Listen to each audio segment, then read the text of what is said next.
আমার পুরা শরীরটাই কাঁপতেছে। আমি কখনো, এটা ফার্স্ট অভিজ্ঞতা আমার কোনো ছেলের সাথে অবিবাহিত ভাবে একটা রুমের ভিতরে থাকা, আমার এটাই ফার্স্ট আমার জীবনে। বলে চলো আমরা চিটাগাং যাবো। চিটাগাং কি করতে যাবো, ওখানে তোমার কে হয়, আমার তো কেউ থাকে না ওখানে। চলো না যাবো, আমার বন্ধুর বাসা আছে। ঠিক আছে চলো। তো আমার ওর প্রতি খুব বিশ্বাস ছিল, আমি ওর কথা অনুযায়ী চলে গেছি। আমি এই কথাটা চিন্তা করতে পারি নাই যে ও আমাকে ওখানে নিয়ে কি করবে। কিন্তু এই মুহূর্তে আমি শুরু করতে চাই। পারবেন, কোথা থেকে শুরু করবেন আপনি? আমি আমার জীবনের প্রথম থেকে শুরু করতে চাই, যেখান থেকে মনে আছে। হ্যাঁ, যেখান থেকে মনে আছে। আমরা কুমিল্লাতে থাকতাম। আমার আব্বু সহ আমার আব্বু তো পুলিশের চাকরি করে। তো আমরা ভাই বোন 5 জন, সবার বড়ই আমি। তো আব্বা তো যেহেতু পুলিশের চাকরি করে, এক জায়গায় 3 বছরের জন্য পোস্টিং হন উনি। তো আমরা তখন কুমিল্লায় ছিলাম। তো কুমিল্লা থেকে কোরবানি ঈদ করার জন্য আমরা আবার বাড়িতে যেতাম। তো বাড়িতে গেলে তখন আমাদের বাড়ি করা হয়েছে। কুমিল্লা থেকে বাড়িতে যেতেন, মানে বাড়ি কোথায় ছিল? বাড়ি ছিল হলো গিয়ে নোয়াখালীতে। তো আমার দাদা ছিল নোয়াখালীতে। আমার দাদার আর কোনো ছেলে ছিল না, ছেলে মেয়েও ছিল না। আমার দাদি মারা গেছে আমার আব্বুকে 5 বছর বয়সে রেখে। তো আমার আব্বু একলাই ছিল। তো আমার দাদা বাড়িতে ছিল, বাড়িতে থেকে উনি একলাই রান্না বাড়া করে খাইতেন। তো আমরা গেছি ঈদ করতে গেছি, কোরবানির ঈদ। তো আমাদের তো প্রতি বছর কোরবানি দেওয়া হতো। তো আমি গেছি, আমরা সবাই ঈদ করতে গেছি। পরে ঈদের পরের দিন চাঁদের আলো ছিল, তখন জ্যোৎস্নার আলো বাইরে। তো আমরা সবাই মিলে যেহেতু বলে আমাদের ফুফাতো ভাই ফুফাতো বোনরা সবাই মিলে আমরা লুকোচুরি খেলতেছিলাম। তখন ধরেন যে আমি ক্লাস 5-এ পড়তাম। তো 5-এ পড়ার একটা মেয়ের বয়স কতটুকু থাকে এটা অনুমান করা, কতটুকু আমি বলতে পারতেছি না তখন আমার বয়স কত ছিল। তো ক্লাস 5-এ পড়তাম।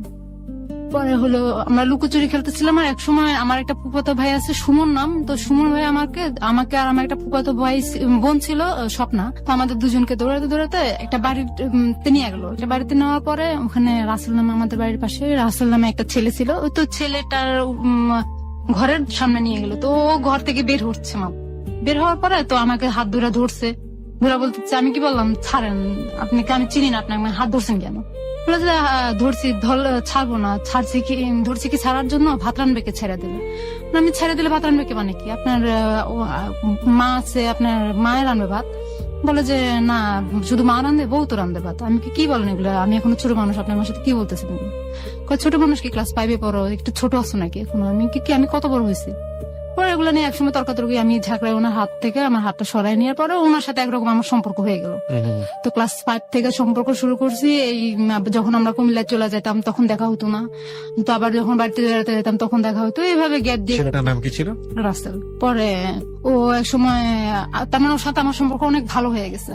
ভালো হওয়ার পরে চিঠি দিয়ে আদান প্রদান করি। চিঠিটা আমি লিখি না, আমার বোন ওই স্বপ্নাই লেখে। তো ও চিঠি লেখে, রাসেল চিঠি ওর কাছে দেয়, ও উত্তর দিয়ে দেয়। আমি চিঠি আমার হাতের লেখা লিখি না, ওরাই চিঠি লিখে, নাম হয়েছে আমার, চিঠি দিতেছে ওরা। পরে এরকম করতে করতে আমি এসএসসি পাস করি, ও ইন্টারে ভর্তি হয়। 5 বছর যাবত এই সম্পর্ক? হ্যাঁ, সম্পর্ক থাকে। তো আমি ওর যখন এসএসসি পরীক্ষা দিয়ে আমরা বাড়িতে চলে যাই। নোয়াখালীতে আমাদের বাড়ি করছে, খুলনা ছেড়ে আমাদের নোয়াখালীতে বাড়ি করছে। তো বাড়ি করার পরে ওখানে ওর সাথে আমার ভালো রিলেশন হয়। ও আমার একের পর এক বিয়ে আসে, যেহেতু আমার স্বাস্থ্য ভালো ছিল। তো আমার সাথে বিয়ের আসে, বিদেশ থেকে ছেলে আসে বিয়ের জন্য। তো আমার ফুফাতো বোন এক পর্যায়ে রাসেলকে শুনে দেয়, স্বপ্ন আর কি, রাসেলকে শুনে দেয় যে দেখো কোন পারবে না, তো বিয়ে হয়ে যেতেছে, তো এখন ওকে কিভাবে কি করবা? বলেছে ঠিক আছে, ওর যেহেতু বিয়ে হয়ে যাচ্ছে তো কি করব, ওকে তো আমার ভাগায় নিয়ে আসতে হবে। তো আমি আবার ভাইগা চলে যাবো না বাড়ি থেকে। আমার প্ল্যান যে আমি ভাইগা যাবো না, প্রেম করছি, সমাজ জানাই বিয়ে হবে, আমি ভাইগা দিলে তো মানুষ আমার বংশের মুখে চুনকালি লাগবে। পরে আমি বললাম যে আমি ভাইগা যাবো না। ও কি করলো যে ওর নানির গয়না বিক্রি করলো। ওর নানিকে বললো যে আমার বোনকে দেখতে আসবো, ওর বোনের নাম রুমা, ওর ছোট যেটা ওটার নাম রুমা। তো রুমাকে দেখতে আসবে, আপনার গয়না দেন, হাতের চুড়ি, স্বর্ণের, তারপরে গলার চেন, কানের জিনিস, এগুলো ওর নানির কাছ থেকে খুলে নিয়ে ওগুলো বিক্রি করে ফেলে, কোর্টে যায়, ম্যাজদি কোর্টে যায়। পরে ওখান থেকে ওই যে অ্যাভিডেভিট করে, আমাকে ছাড়াই সে অ্যাভিডেভিট করার পরে ওর একটা বন্ধু দিয়ে পাঠায় দেয় যে স্বপ্নাদের বাড়ি। আপনাকে ছাড়া এফিডেভিট করে মানে?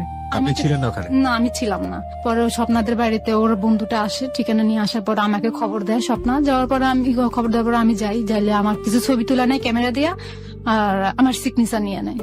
তো বাড়ি আমি সিকনেসের দিয়ে বাড়িতে আসার পরই ওর মা পুরা বাড়িতে ঝগড়া শুরু করে দিয়েছে। আমার ছেলেকে নিয়ে পুলিশের মেয়ে ভাইগা চলে গেছে। আমাদের একটা দাদি আছে, তো দাদিটা বলে মেয়ে যদি ভাইগা চলে যায় মেয়ে বাড়িতে কি করে, তো ভাইগা চলে গেলে তো বাড়িতে থাকার কথা না। পরে সবাই বললো যে না এটা ভুল কথা, মিথ্যা কথা। পরে যে একসময় বাঁচতে বাঁচতে পুরো এলাকা ছড়াই গেলো পুলিশের মুখের ছেলের সাথে। আমার শ্বশুরের নাম ছিল আসানুল্লাহ, আসানুল্লাহ ছেলের সাথে চলে গেছে। আচ্ছা ভালো কথা, আমার আব্বা আইসা, আব্বা শুনে তো এগুলো গরম, আমার বংশের বড় মেয়ে, আমি বংশের বড় ছেলে, আমার বংশের বড় মেয়ে, এটাকে কিভাবে করে? আমার সাথে অনেক ঝগড়াঝাটি। মেয়ে যেহেতু সংসার থেকে হয়ে গেছে তো সেটা তো হবেই। আমার আম্মুকে বলতেছে যেভাবে মেয়ে অন্যায় করলে মাকে দোষ দেয় আর কি বাপরা। তো আমার আম্মাকে অনেক গালাগালি করতেছে, আম্মা তার মানে অনেক অত্যাচার হচ্ছে আমার ঘরের ভিতরে। পরে আব্বা বললো কি যে ঠিক আছে আমি কাগজপত্র দেখবো, রাসেলকে খবর দাও। তো আমার সাথে আবার রাসেলের সাথে মোবাইল, তখন মোবাইলের চোখ ছিল খুব কম, তো আমি নাম্বারটা আব্বারে দিলাম। তো আব্বারে দেওয়ার পরে আব্বা ফোন করলো, বললো যে কি ওকে আসতে বল, আমাকে দিয়ে কথা বলাইছে। তো আমি বললাম যে আপনি আসেন, আসে আব্বা আপনার সাথে কথা বলবে। তো সবার রাত ছিল, তো ও আসছে, আসার পরে বিচার বসলো। এক পর্যায়ে আব্বা রাজি হয়ে গেল, ওকে আবার আব্বা খুব ভালোবাসতো, যেহেতু অনেক ভদ্র ছিল, মাদ্রাসা লাইনে পড়ছে। তো বিয়ে হয়ে গেছে। বিয়ে হয়ে যাওয়ার পরে ও আমার শাশুড়ি চায় না যে ওর সাথে আমার বিয়ে হোক। তো উনি আমাকে উঠে নেওয়ার সময় বলছে যে আমি এই মেয়েকে বিয়ে করে নিতেছি, ঠিক আছে, একে আমি সুস্থ মতো ভাত খেতে দেবো না। তারপরেও আমার আব্বা আমার মুখের দিকে তাকায় শুধু খালি, যে আব্বা আমাকে অনেক আদর করতো, তো আমার মুখের দিকে তাকায় শুধু খালি এটা মেনে নিচ্ছে যে উনি এটা বলছে। পরে প্রায় 1 মাস এরকম সুন্দর চলে। বিয়ে পরে 2 দিন পরে ও চলে যায়, চিটাগাং চাকরি করতো তখন। তো চলে যাওয়ার পরে প্রায় 1 মাস পরে আসে। বিয়ের 1 মাস পরে আসার ওর সাথে আমার সাথে হয় ভালোই। ও 1 মাস পরে আসে ওর মার কি জানি কথা শুনে আমাকে অনেক অত্যাচার করলো, মার দৌড় করলো। আমি কিছু বললাম না। এক্সুয়ালি আমি তখন আমি কারো চোখের দিকে তাকায় কথা বলতে পারতাম না। কথা বলতে গেলে আমার কান্না চলে আসে। 2 বছর ওর সাথে ভালো সংসার চলে, আমার ভালো সংসার চলে। ও আমাকে নিয়ে লেখাপড়া কি বন্ধ হয়ে গেল? হ্যাঁ, লেখাপড়া আমার অলরেডি বন্ধ হয়ে গেল। আমার আব্বার ইচ্ছা ছিল আমাকে ডাক্তার বানানোর, না আমার সেটা আর পূরণ হলো না। পরে ও আমাকে নিয়ে চিটাগাং চলে গেল। এক পর্যায়ে চিটাগাং ওখানে কনসেপ্ট করছি, ও আমাকে মারধর করে ওটা নষ্ট করে ফেলছে। 3 মাসের একটা বাচ্চা নষ্ট হয়ে গেছে। পরে আমাকে বাড়িতে নিয়ে আসছে। তারপরে আমি আবার কনসেপ্ট করছি, আমার একটা ছেলে হয়েছে। আমার ছেলে হওয়ার পরে ও বিয়ে করে ফেলছে। ঢাকায় আইসা যে কোনাবাড়িতে এসে একটা মেয়ের সাথে গার্মেন্টস চাকরি করে বিয়ে করে ফেলছে। এটা কি আপনাকে না জানিয়ে না জানিয়ে এই কাজটা করছে। ছেলের বয়স কত তখন? তখন আমার ছেলের বয়স 11 মাস। আপনি জানলেন কিভাবে মেয়েটাকে বিয়ে করেছে? মেয়েটাকে বিয়ে করেছে জানছি হলো গিয়া, ও আসতো না বাড়িতে। আমার ছেলে হয়ে যাওয়ার পরে ও বাড়িতে আসতো না। একদিন ঝগড়া লাগে আমাকে বলছিল যে আমার এই ছেলেটা নাকি আমার জারুর সন্তান, এটা নাকি ওর জন্মের না। আমি এটা ভেঙে পড়ছিলাম কথাটা বলার পর। আমি ঠিক আছে তোমাদের সন্তান না যেহেতু, সেটা তোমাদের কোনো অধিকার নাই। আমি খুলনা চলে গেছি। খুলনা চলে যায়, ছেলেটা হয়েছে। হওয়ার পরে ও খবর পাইছে, যেটা ঢাকা থেকে বাড়িতে আসছে। আসার পরে নোয়াখালীতে আসছে। আমি খুলনা থেকে আবার নোয়াখালীতে ব্যাক করে আমার ছেলেকে নিয়ে। পরে ও বাড়িতে আসছে। আসার পরে ছেলেকে দেখতে আসছে। আমি বলছি যে না, ছেলের সাথে তোমার কি অধিকার? তুমি এতদিন ধরে বাড়িতে আসো না, আজকে 5-6 মাস হয়ে গেছে তুমি বাড়িতে আসো না। তোমাকে ডাক্তার দেখাতে বলছিলাম, তুমি তাও করলা না। তুমি বললা যেটা নাকি তোমার যার সন্তান। পরে ও বলতেছে যে না, তুমি এটা কি বলো, আমার সন্তান, দেখো তো চেহারাটা কার মিলে। আমি তো সেটাতে তোমার তখন উচিত ছিল না বলার। তুমি একবার চিন্তা করো না যে হওয়ার পরে চেহারাটা কার হবে। তখন নিজের ভুল নিজে বুঝতে পারে, বাড়িতে আসতেছে, তবু আমার মারধর করতেছে, অনেক মারছে, অনেক অত্যাচার করছে। পরে এরকম করে যখন ছেলের বয়স 5 মাস চলে তখন সে ঢাকা চলে আসছে, আর বাড়িতে যায় না। বুঝতে পেরেছি, মানে অনেক গল্প আছে এর পেছনে। আপনি এক পর্যায়ে জানতে পারেন যে সে বিয়ে করেছে। সে নিজে থেকে এটা বলে না, সে নিজে থেকে এটা বলে না। একসময় আমি কি করি যে ছেলেটাকে আমার মানুষ করতে হবে, আমার ছেলেটাকে আমার মার কাছে দিয়ে আমি চিটাগাং চলে যাই। চিটাগাং কেন? চিটাগাং চলে চাকরি করার জন্য। আমি চাকরি করে আমার ছেলেটাকে মানুষ করবো। চিটাগাং কেউ ছিল আপনার চাকরি দেওয়ার না, চিটাগাং আমার কেউ ছিল না। আমি চিটাগাং চলে যাই। চিটাগাং চলে যাওয়ার পথে গাড়িতে একটা লোকের সাথে আমার দেখা হয়। ওই লোকটা ওর বোনের কাছে নিয়ে দিয়ে আসে। তোর বোন জামা ছিল আবার খারাপ। তোর বোন জামা আমার দিকে নজর দেয়। নজর দেওয়ার পরে একদিন রাতে আমার সাথে খুব ধস্তাধস্তি করে। ওনাকে আমি আবার খালু ডাকতাম। আবার আমি বলছি যে খালু এটা সম্ভব নয়। আমি তখন একটা ইয়ের ভিতরে ছিলাম যে আমি ছেলে দিয়ে আসছি, আমার ছেলে আমার কাছ থেকে না, আমার কাছে খুব কষ্ট লাগতেছে। তো যখন আমি চিটাগাং চলে যাই, তার 4 দিনের মাথায় ওরা এলাকায় বিচার বসায় আমার ছেলেটাকে ওদের কাছে নিয়ে যায়, যে বউ যেহেতু নাই, মেয়ে যে ওর মাই যেহেতু নাই, তাহলে আমাদের ছেলে আমাদের কাছে দিয়ে দেয়, আমাদের নাতি আমাদের কাছে দিয়ে দেয়। ত্যাগ পর্যায়ে বিচার বসায় ও আমার ছেলেকে ওরা নিয়ে যায়। তো আমার মা আমাকে ফোন দেয়, আমি বলেছি ঠিক আছে, পালক দিয়ে দিলে তো অন্য কোথাও চলে যায়, তো আমি পাইতাম না। এখন যেহেতু আছে, ওদের ছেলে ওদের কাছে আছে, বড় হলে একদিন আমার কাছে আসবেই। পরে এটার পরে দিয়ে দিল। তো আমি বললাম, আমি রাসেল কাছে ফোন করে বললাম যে কি দেখো, যে আমার ছেলেকে তো ওরা নিয়ে গেছে, তোমার মা নিয়ে গেছে, এখন আমার ছেলেকে আমি চাই। ঠিক আছে, তোমার ছেলেকে তুমি যদি পাইতে চাও, তাহলে তুমি আমার কাছে চলে আসতে হবে। তুমি কোথায়? আমি ঢাকা। ও আমাকে বললো আমি ঢাকা কোথায়? কোনা বাড়িতে। আচ্ছা ঠিক আছে, তো আমি আসতেছি। তো আমি ঢাকা চলে আসলাম। ও আমাকে রিসিভ করলো, চৌরাস্তা থেকে রিসিভ করে নিয়ে কোনা বাড়ি গেলাম। তো ওখানে গেলাম, আমারে বললো যে কি তুমি আমার কাছে থাকো, তো আমি তোমার ছেলে বাড়িতে যাবো, যাইয়া তোমার ছেলেকে তোমার কাছে আয়না দেবো। তো ওর কাছে 1.5 মাস থাকার পরও আয়না দেয় না ছেলেটাকে আমার কাছে। তো ও 1.5 মাসের ভিতরে ওখানে যে বাসায় ছিলাম, ওই বাসার একটা মহিলা ছিল শাহিনুর নাম। তো ওই আপু আবার ওদের সাথে একসাথে চাকরি করতো। তো ও আমাকে আকার ইঙ্গিতে বলতো ওর সাথে সুমি নামের একটা মেয়ের সম্পর্ক আছে। তো আমি বললাম যে রাসেলের সাথে সুমি নামের একটা মেয়ের সম্পর্ক কই, আমাকে তো বলে নাই। আপনাকে এখানে আনার একটাই কারণ। আমি কি কারণ? ওই আপুটাই আমাকে বলতেছে। আমি কি কারণ? কয় যে এই কারণটা হলো যে রাসেল ভাইয়া যে বিয়ে করছে, সুমি বিশ্বাস করতেছে না। তো সুমি ওর কাছে বিয়ে বসবে, রাসেল ভাইয়ের কাছে বিয়ে বসবে, তার জন্য আপনাকে এখানে দেখানোর জন্য আনছে। তাই কয়। হ্যাঁ। ওই মেয়েটাকে যখন সম্পর্ক গাঢ় হয়ে যেতেছে ওদের, তো আমাকে বাড়িতে পাঠিয়ে দিচ্ছে। তো তুমি বাড়িতে যাও, আমি আমার ফোন করে বলে দেবো তোমাকে ছেলে দিয়ে দেওয়ার জন্য। আমি বাড়িতে চলে আসলাম, দেখতেছি আমার ছেলেকে ওরা দিতেছে না। আমি কি বললাম, আবার ঢাকায় চলে আসলাম। ঢাকায় আমার গাজীপুর আমার মেজো মামা থাকে, আমার বড় মামা থাকে, ওখানে থাকছি। ওখানে থেকে আমি ওই মেয়েটার কাছে, শাহিনুর নামের ওই মেয়েটার ফোন নম্বর নিয়ে আসছি। আমার আসার সময়, বাড়িতে যাওয়ার সময় আমি ফোন নম্বর নিয়ে আসছি। তো শাহিনুরের কাছে ফোন করে একদিন হঠাৎ প্রায় মাস 1.5 পরে ফোন দিয়ে জানতে পারে যে ওই রাসেল ওইখানে নাই। আর ওই গার্মেন্টসেও চাকরি করতেছে না, সুমিও নাই আর রাসেলও নাই, কেউ নাই। কোথায় গেছে? সুমি রাসেলকে নিয়ে ভাইয়া চলে গেছে। তখন আমি শুনলাম যে ওদের বিয়ে হয়ে গেছে, ওরা ভাইয়া চলে গেছে, এভাবে শুনলাম। আচ্ছা, ওকে। পরে আমি চাকরি করতেছি আস্তে আস্তে আমার মেজো মামার কাছে রয়েছি, চাকরি করতেছি, ওখানে মামা মামিও আছে। তো এভাবে চাকরি করতে করতে দেখতেছি যে ও আর আমার খোঁজ খবর নেয় না। রাসেল ওর আর কোনো ফোন আমি পাই না। ওর ফোন নম্বর আমার জানা নাই, যেটা জানা ছিল সেটাও বন্ধ। 1 বছর যখন হয়ে গেছে আমার চাকরির বয়স, আমার সবকিছু ভালো চলতেছিল, আমি আনন্দ ফুর্তি চলতেছিলাম, চাকরি করতেছিলাম। খুব। আপনার ছেলে তখন আপনার হাজবেন্ডের কাছে? হ্যাঁ। মানে আর আপনি তখন চাকরি করে নিজে নিজে একা থাকেন? হ্যাঁ। আপনার পরিবার থেকে কি আপনাকে মেনে নেওয়া হচ্ছে না? না, আমার পরিবার থেকে আমাকে মেনে নেওয়া হচ্ছে।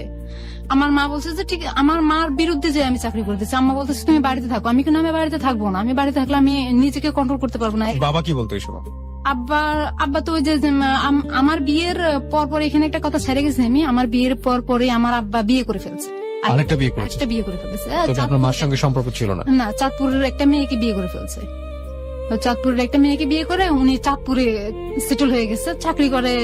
আপনাদের খোঁজ খবর নিত না? আমাদের খোঁজ খবর নিত। আপনি চাকরি করছেন, হ্যাঁ বলুন। তারপর পরে আব্বারও কোনো মতামত না। আব্বা বলে যে এই মেয়ে আমার সংসারে থাকবে না, আমার ঘরে থাকবে না, আমি আমার বাড়িতেই থাকতে পারবো না। আব্বা মেনে নিতে পারে না।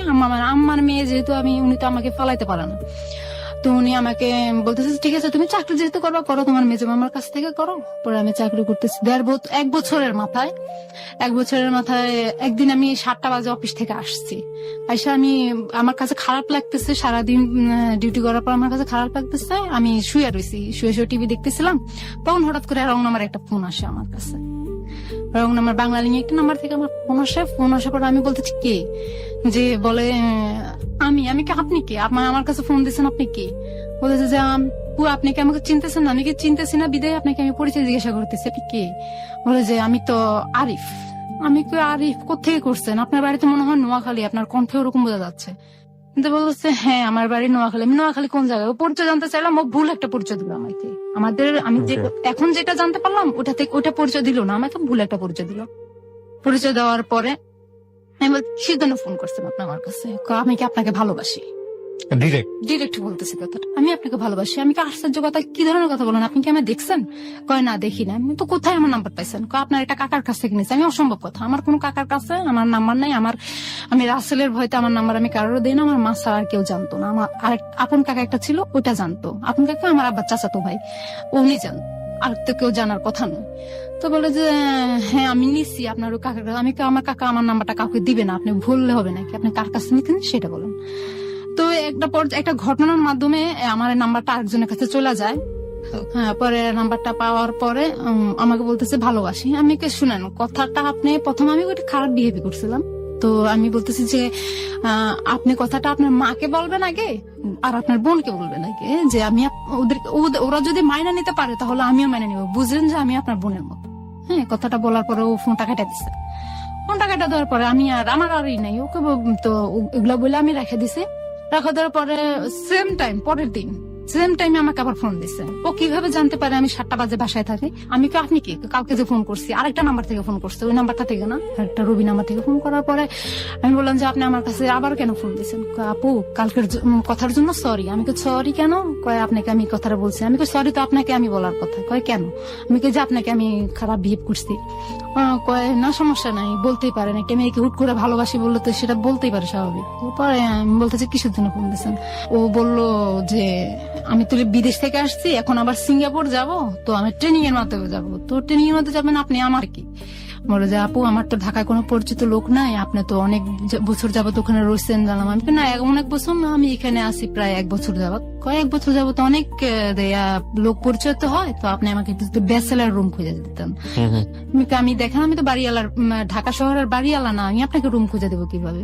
আপু আপনি কথা বলেন, তেরা তেরা করে কথা বলেন। আমি কি আমার কথাই এমন? আপনি যদি ভালো লাগে তো বলবেন, না ভালো লাগবে না বলবেন। আপু আমাকে একটা রুম যদি খুঁজে দিতেন। আমি ঠিক আছে, আপনি যদি এত অনুরোধ করতেছেন, এত রিকোয়েস্ট করতেছেন, ঠিক আছে আমি দেখবো, না পাইলে আমার কিছু করার নেই। তো এরকম করতে করতে ওর সাথে আমার কথাও চলতেছে, সুন্দর কথা চলতেছে। ওর সাথে আমার পর্যায়ে আর কি ঠাট্টা, বাজে কোনো কথা হয় না, শুধু বলে আর কি ঠাট্টা, দুষ্টামি, রাজনীতি নিয়েই কথা হয় বেশিরভাগ সময়।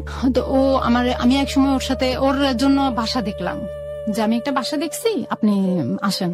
তো ফার্স্ট টাইম ওর সাথে আমার দেখা। ও আসছে, ওর একটা খালাতো ভাই সজীব, ও সজীবকে সাথে করে নিয়ে আসছে। আসার পরে আমি ওকে দেখলাম, দেখা আমার অনেক ভালো লাগছে ওকে দেখে। দেখার পরে ভালো লাগছে? হ্যাঁ, দেখার পরে ওকে ভালো লাগছে, আমাকে ওর ভালো লাগছে, ওর মুখ থেকে শুনছি আর কি আমি। তো ও বলতেছে কি আচ্ছা ঠিক আছে বাসায় চলেন। তো আমি বাসায় নিয়ে গেলাম, ওর জন্য রান্না টান্না করলাম, অনেক কিছু করলাম। করার পরে আমি হয়তো বাসা দেখবেন না, আপনারা এখানে উঠছেন, আমার বাসায় আপাতত থাকেন বাসায় উঠা পর্যন্ত। তো ওদেরকে আমি বাসা নিয়ে যে বাসাটা দেখছি ওইটা দেখতে গেলাম। দেখার পরে ওদের পছন্দ হয় না এই বাসা। আমি ঠিক আছে পছন্দ হয় না, আমার কিছু করার নেই, আমার আর হাতে আর কোনো বাসা নেই, আপনারা এখন তাইলে আর আপনাদের মতো আপনারা থাকতে পারেন। পরে ওদেরকে নাস্তা টাস্তা করাই দিলাম। ওরা পরের দিন রাত ওখানে ছিল, ওই রাতটা আমাদের বাসায় ছিল। আমার বাসায় ছিল 2টা রুম, তো ওই রুমে, আরেক রুমে ওরা 2 ভাই ছিল, আর আমি আমার মামির কাছে ছিলাম। পরের দিন সকালবেলা উঠছে, আমি নাস্তা দিয়েছি, ওদেরকে নাস্তা খাইছে, খাওয়ার পরে চলে গেছে। ওরা ওই যে ইয়াতে ফকিরাপুর চলে আসছে, হোটেল থাকবে ওইখানে। তো ফকিরাপুর চলে আসার পরে আমি ওকে বললাম যে কি ঠিক আছে আপনি যেহেতু চলে গেছেন ভালো কথা, আমরা তো আমার একটা বান্ধবী ছিল রানী নাম, এই গাজীপুরেই। তো ও সহ ও বিদেশ যাবে, গার্মেন্টস বিষয়ে ইন্টারভিউ দিচ্ছি, ও আর আমি দুজনই ইন্টারভিউ দিচ্ছি। দুজন টিকসি, মেডিকেলও হয়েছে টিকসি। ও পাসপোর্ট বানাবে, আমার পাসপোর্ট বানানো আছে, তো ও পাসপোর্ট বানাবে। পাসপোর্ট বানানোর পরে ওর ভাবির বাসায় যেতে হবে। ওর ভাবির বাসায় হচ্ছে মুগ্ধাপাড়া। তো ভাবির বাসায় যাবে। তো আমি বললাম যে, ফোন দিয়ে বললাম যে কি আরিফ তুমি কোথায়? তুমি শুরু হয়ে গেছে আপনাদের? হ্যাঁ, মানে দেখার পরে কি আপনারা প্রেম ভালোবাসা? না না না না, তখন কোনো ভালোবাসা প্রেম ছিল না, বন্ধুত্ব জাস্ট। তো ও বলতেছিল আপনি করে বলা তো ভালো লাগে না, তো তুমি করে। ওকে, তো তুমি করে বলতে বলতে আমি বললাম যে আরিফ তুমি কোথায়? কয় আমি তো ফকিরাপুর। তো বলতেছে যে কি ঠিক আছে, তো তুমি কোথায়? আমি তো বাসায়, রানী সহ আমরা ইয়াতে আসতেছি, মুগ্ধাপাড়া আসতেছি, তুমি কি আমার সাথে দেখা করতে পারবে? হ্যাঁ দেখা করতে পারবো। তো ঠিক আছে চলো দেখা করবো। দুপুরবেলা রানীর ভাবির বাসা থেকে ভাতটাত খেয়ে বের হয়েছি। বের হয়ে একটা ছবি বের হয়েছে শাকিব খানের, তো ওই ছবিটা দেখবো হলে ঢুকছি। ঢোকার পরে ওর খালাতো ভাই আর ও বসতে এক পাশে, ওর পাশে আমার সিটে, ওর পাশের সিটে আমি বসছি, আমার পাশের ডান বাম পাশের সিটে আবার রানী বসছে। তো আমি আর আরিফ হয়েছি কাছাকাছি সিটে। তো ওর হাতটা আমার হাতের সাথে লাগছে, লাগার পরে আমি হাতটা সরাই ফেলছি। সরাই ফেলার পরে আমি সন্ধ্যা হয়ে যাচ্ছিল। পরে আমি রানী বলে যে কি চল আমরা বাসায় চলে যাই, সন্ধ্যা হয়ে যাচ্ছে, কিভাবে যাবো বাসায়? পরে আমরা চলে আসার সময় আরিফ রিক্সা উঠে দেবে, তো রিক্সা উঠে দেওয়ার সময় হালকা হালকা বৃষ্টি পড়তেছে, রিক্সা উঠে দেওয়ার সময় দেখে যে ওর চোখে পানি পরে। রাতের মনে হয় তখন 10টা বাজে, 10টা বাজে আমাকে একটা SMS করছে ও, যে তুমি, তোমার জন্য আমার চোখের পানি আসে কেন, তুমি আমার কি হও? তো আমি বলতেছি কি বলেন এগুলা, কি বলো তুমি এগুলা, যে তোমার আমার জন্য তোমার চোখের পানি আসে কেন আসে, আমি তো জানি না, তুমি তো আমার জান হও। তো কথা বলার পরে আমি জান হই মানে কি কথা বলে না, তো কি আমি তো বন্ধুত্ব তোমার সাথে পরিচয়, তো তুমি কি কথা বলে বলে জান হই? বলে ঠিক আছে, তুমি কি অ্যাকসেপ্ট করবে না আমার প্রস্তাবটা? আমি কই হ্যাঁ অ্যাকসেপ্ট করতে পারি, আমি ভাবতে হবে আমার। তো ও আমাকে ভাবার জন্য 2 দিন টাইম দিছে। 2 দিন পরে আমি ওকে আমার আনসার জানাইছি। ঠিক আছে, দুজনের সুন্দর মতো চলতেছে সম্পর্ক। তার আগে আমাকে একটু বলেন তো, আপনি তো জানতে পারলেন যে আপনার হাজবেন্ড আরেকটা বিয়ে করেছে, আপনি তাকে ডিভোর্স দিয়েছিলেন বা আপনার হাজবেন্ড? না না, তার সাথে আমার কোনো, তার ফোন নম্বর সে বাড়িতে আসা বন্ধ করে দিচ্ছে অলরেডি। তার দুজনের কেউই আপনার ডিভোর্স দেননি তো? না না, তখন কাউকে কেউ ডিভোর্স দেয় নাই, ও বাড়িতে আসা বন্ধ করে দিচ্ছে অলরেডি। আরিফ সাথে আমার সম্পর্ক চলতেছে, এরকম করতে করতে 3 মাস ওর সাথে আমার সম্পর্ক এভাবে মোবাইলে হচ্ছে, দেখা হয়েছে মোবাইলে, একবার দেখা হওয়ার মোবাইলে কথা চলতেছে। তো একদিন আমাকে আমি বললাম যে কি দেখো আমার তো চাকরি করতে আর ভালো লাগতেছে না, আমি বাড়িতে চলে আসতেছি। হলো গিয়া আমি বাড়িতে আসছি আর ও আমার বলতেছে আমার সাথে দেখা করো। কোথায় দেখা করব? ফেনীতে দেখা করো। তো ফেনীতে দেখা করব, আচ্ছা ঠিক আছে দেখা করব। তো দেখা করতে গেছি আমি, তার মধ্যে আরেকটা কথা ফালাই গেছি, আমি ওর খালাতো ভাই সজীবকে জিজ্ঞাসা করছি যে ভাইয়া তুমি, ও আরিফের পাও কাটা গেছে। ও আমার সজীব আমার বলতেছে আপু আরিফ ভাইয়ের পাও কাটা গেছে। আমি কি, কিভাবে কাটা গেছে? বাস থেকে নামার সময়। তো ওকে নিয়ে যাও না, ইয়াতে নিয়ে যাও, ফার্মেসিতে নিয়ে যাও। হ্যাঁ ফার্মেসিতেই আছে। তো আমি ওকে সেবা করার তো ঢাকা শহরে কেউ নাই, তো তাহলে কি করবা? বিয়ে করাই দাও তোমার ভাইকে একটা। আমার ভাইকে বিয়ে করাবো না করবো সে কি আপনাকে জিজ্ঞাসা করবো না কাউকে জিজ্ঞাসা করবো? আমি ঠিক আছে সমস্যা নাই, ওকে তোমার ভাই তোমাদের ইচ্ছে। পরে আমি বললাম আমার সাথে এইভাবে কথা হতেছে, আমি বাড়িতে চলে আসলাম। তো বললাম না বাড়িতে চলে আসলাম। তারপরে বাড়িতে চলে আসার পরে আমাকে ফেনী দেখা করতে বললো। তো ওর একটা চাচাতো ভাই হারুন নাম, এলাকার ভিতরে ওর চাচাতো ভাই হারুন নাম। তো ওই হারুন সহ ও গেছে ফেনীতে। তো আমিও গেছি, যাওয়ার পরে কথা বলতেছি, একটা রেস্টুরেন্টে ঢুকছি, ঢুকে কথা বলতেছি। তো কথা বলার পরে পাশে একটা কাজী অফিস লেখা একটা ইয়া টানানো থাকে না, ওগুলা টানানো আছে। তো আমি কাজী অফিস দেখে বলতেছি যে ওই যে দেখো কাজী অফিসের ইয়া লাগানো আছে। তো হারুন ভাই বলতেছি যে কি, যে কাজী অফিস কি লাগবে নাকি? আমি হ্যাঁ সেটা আপনার ভাইকে জিজ্ঞাসা করেন।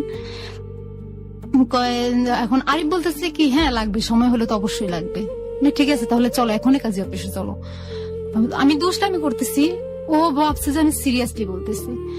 তো বলতেছে তুমি কি সিরিয়াস বলতেছো? ওর চোখ মুখের দিকে তাকায় আমি বলতেছি তুমি কি সিরিয়াস বলতেছো? সজীব কি এটা জানতো, আপনার আগের সম্পর্কে জানতো? হ্যাঁ আরিফ জানতো আমার সম্পর্কে, কারণ আমার ছেলের ছবি আমার ঘরের জানালায় টানানো ছিল। আচ্ছা, মানে আপনার একটা ছেলে আছে, আপনার বিয়ে হয়েছে, ডিভোর্স হয়নি, এগুলো সব জানতো? সব জানতো। ও রানীর কাছ থেকে সব শোনা ফেলছে। আচ্ছা, রানী ওকে বলে দিচ্ছে আমার যে বিয়ে হয়েছে। তো বিয়ে, ও আমাকে একদিন জিজ্ঞাসা করছে, হঠাৎ করে জিজ্ঞাসা করছে তোমার কি বিয়ে হয়েছে? আমি কি হ্যাঁ হয়েছে। এটা তুমি কার কাছ থেকে শুনছো? আমার রানী বল। ভালো কথা, জানলে তো ভালো কথা। বেশ পরে ওখানে কথা বললাম হারুন আরিফ আমি সহ গল্প করে আমি বিকালের দিকে রওনা হলাম। ফেনী থেকে বাড়ি চলে আসলাম। আসার পরে ওর সাথে আমার কথা হতেছে। ও একদিন হঠাৎ করে ঢাকায় আসছে, আমি তো বাড়িতে, ও ঢাকায় আসছে। আসার পরে ঢাকা থেকে 2 দিন থাকার পর আমার বলতেছে যে তুমি ফেনীতে আসো। আমি তুমি কোথায়? আমি তো ঢাকা। আমি তুমি ঢাকা, আমি ফেনী যাই কি করবো? তুমি আসোই না, তোমার যেটা বলছো সেটা করো। আমি তো ঢাকা যাবো, ওই আছে ফেনীতে যাবো, তুমি ঢাকা থেকে কখন আসতেছো? আমি গাড়িতে উঠছি, তুমি আসো। তো আসার সময় তোমার কিছু কাপড় চোপড় নিয়ে আসবা। তো আমার মাথায় এটা ধরছে কি ব্যাপার, আমি কাপড় চোপড় নিয়ে ওখানে কি করতে যাবো? তো বল যে কাপড় চোপড় নিয়ে আসো, তোমাকে এত কথা জিজ্ঞাসা করতেছি না, তুমি কাপড় চোপড় নিয়ে আসো, আমার কাজ আছে। ঠিক আছে আমি 2টা কাপড়, আপনাকে বলছি হ্যাঁ 2টা কাপড় চোপড় নিয়ে আমি যাইলাম একটা শপিং মলে ঘুরে 2টা কাপড় চোপড় নিচ্ছি আর কিছু মেয়েদের যা কসমেটিক লাগে নিচ্ছি, নিয়ে আমি ফেনীতে গেছি। তো আমি ফেনীতে প্রায় আধা ঘন্টার মতো ওয়েট করার পরে ও আসছে। আসার পরে আমি তুমি কোথেকে আসছো? আমি কি মাত্র ঢাকা গাড়ি থেকে নামলাম। ঠিক আছে তো কোথায় যাবে এখন? তুমি আমাকে কাপড় চোপড় নিয়ে আসতে বলছো, তুমি যাবে কোথায়? বলে চলো আমরা চিটাগাং যাবো। চিটাগাং কি করতে যাবো? ওখানে তোমার কে হয়? আমার তো কেউ থাকে না ওখানে। চলো না যাবো, আমার বন্ধুর বাসা আছে। ঠিক আছে চলো। তো আমার ওর প্রতি খুব বিশ্বাস ছিল, আমি ওর কথা অনুযায়ী চলে গেছি। আমি এই কথাটা চিন্তা করতে পারি নাই যে ও আমাকে ওখানে নিয়ে কি করবে। প্রিয় শ্রোতা, আমরা 4 মিনিটের ছোট্ট একটা বিরতি নিতে চাই। হ্যাঁ পারভিন বলুন তারপর। চিটাগাং এ গেলেন আপনি? হ্যাঁ, ওর সাথে চিটাগাং গেলাম। তো আমাকে কোন একটা জায়গায় নিয়ে গেছে, এখনো পর্যন্ত আমি মনে করতে পারতেছি না সে জায়গাটার নাম, এখনো পর্যন্ত আমার মনে নাই। তো আমি ওই জায়গাটা গেছি, পরে ওর একটা শওকত নামে একটা বন্ধু আছে, তো ওইখানে থাকে। ওখানে ওর শওকতকে ফোন করে নিল যে আমি, আরিফ বললো যে আমি তো আসছি, তুই কোথায়? বললো আমি আসছি। কয় তো শওকত মনে হয় জিজ্ঞাসা করছে যে তোর সাথে আর কে আছে? বলছে তোর ভাবি আছে। তো ঠিক আছে, শওকত আবার আসছে, তাড়াতাড়ি করে সিএনজি নিয়ে আসছে। আসার পরে ও আমাদেরকে একটা হোস্টেলে নিচ্ছে। তো আমি আরেকটা জিজ্ঞাসা করলাম যে কোথায় আসছি আমরা? কয় তুমি কি চিনবা না তো এটা? আমি কিন্তু চিনবো না, তুমি আমাকে এখানে আনছো কেন? কয় দেখো আমরা একটা রুম নেবো। আমি কি একটা রুম নেবো? মানে আমি তো ভাবছি তুমি দুইটা রুম নেবে, এখন একটা রুম নেবে এই কথা বলছে। মানে কিসের জন্য আমরা একটা রুম নেবো? তুমি দেখো এত কথা কেন বলো? এত কথা বলে মানুষ সন্দেহ করে। আমি কই না, তোমার তো মনের ভিতরে ঘাবলা আছে, তুমি কি করতেছো এগুলো? কয় তুমি এত কথা বলো কেন? তো আমি শেষ পর্যন্ত দেখার জন্য আমি চুপ করে রইলাম। তারপরে একটা রুম নিল, তাই একটা রুমে দুটো চৌকি। তো ওটাতে ঢুকলাম। ঢুকার পরে শওকত ঢুকলো, শওকত বললো যে কি নাস্তান। তো শওকত আমাকে দেখে বললো যে কি এটা তো ভাবি না। তো আরিফ ওকে একটু হালকা একটু ইশারা দিয়ে দিল, তো এটা তো ভাবি না। এই কথা বলার পর ইশারা দিছে, কয় হো হ্যাঁ হ্যাঁ ভাবি কেমন আছেন? তা আমার মনে ডাউট গেছে, কি ব্যাপার, এটা তো ভাবি না বললো, কি ব্যাপার তো আমি বুঝলাম না। শওকত ভাই ব্যাপার কি বুঝলাম না, প্রথম বললেন ভাবি না, আবার বললেন ও ভাবি কেমন আছেন, কি আমি তো এটার মানে বুঝলাম না। কয় না এমনি দুষ্টামি করছি। ও আচ্ছা।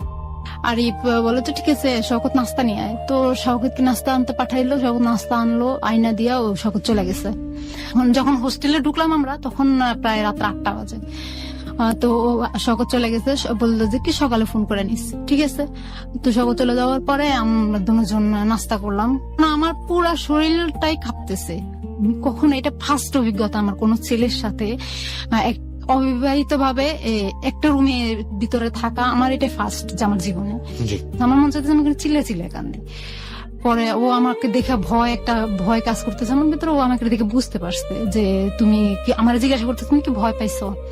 তুমি কিভাবে বুঝলে? তোমার চোখ মুখ এরকম শুকিয়ে গেছে, তোমার ঘামাইতেছে কেন, তুমি এরকম ঘামছো কেন? শীতের দিন ছিল তখন।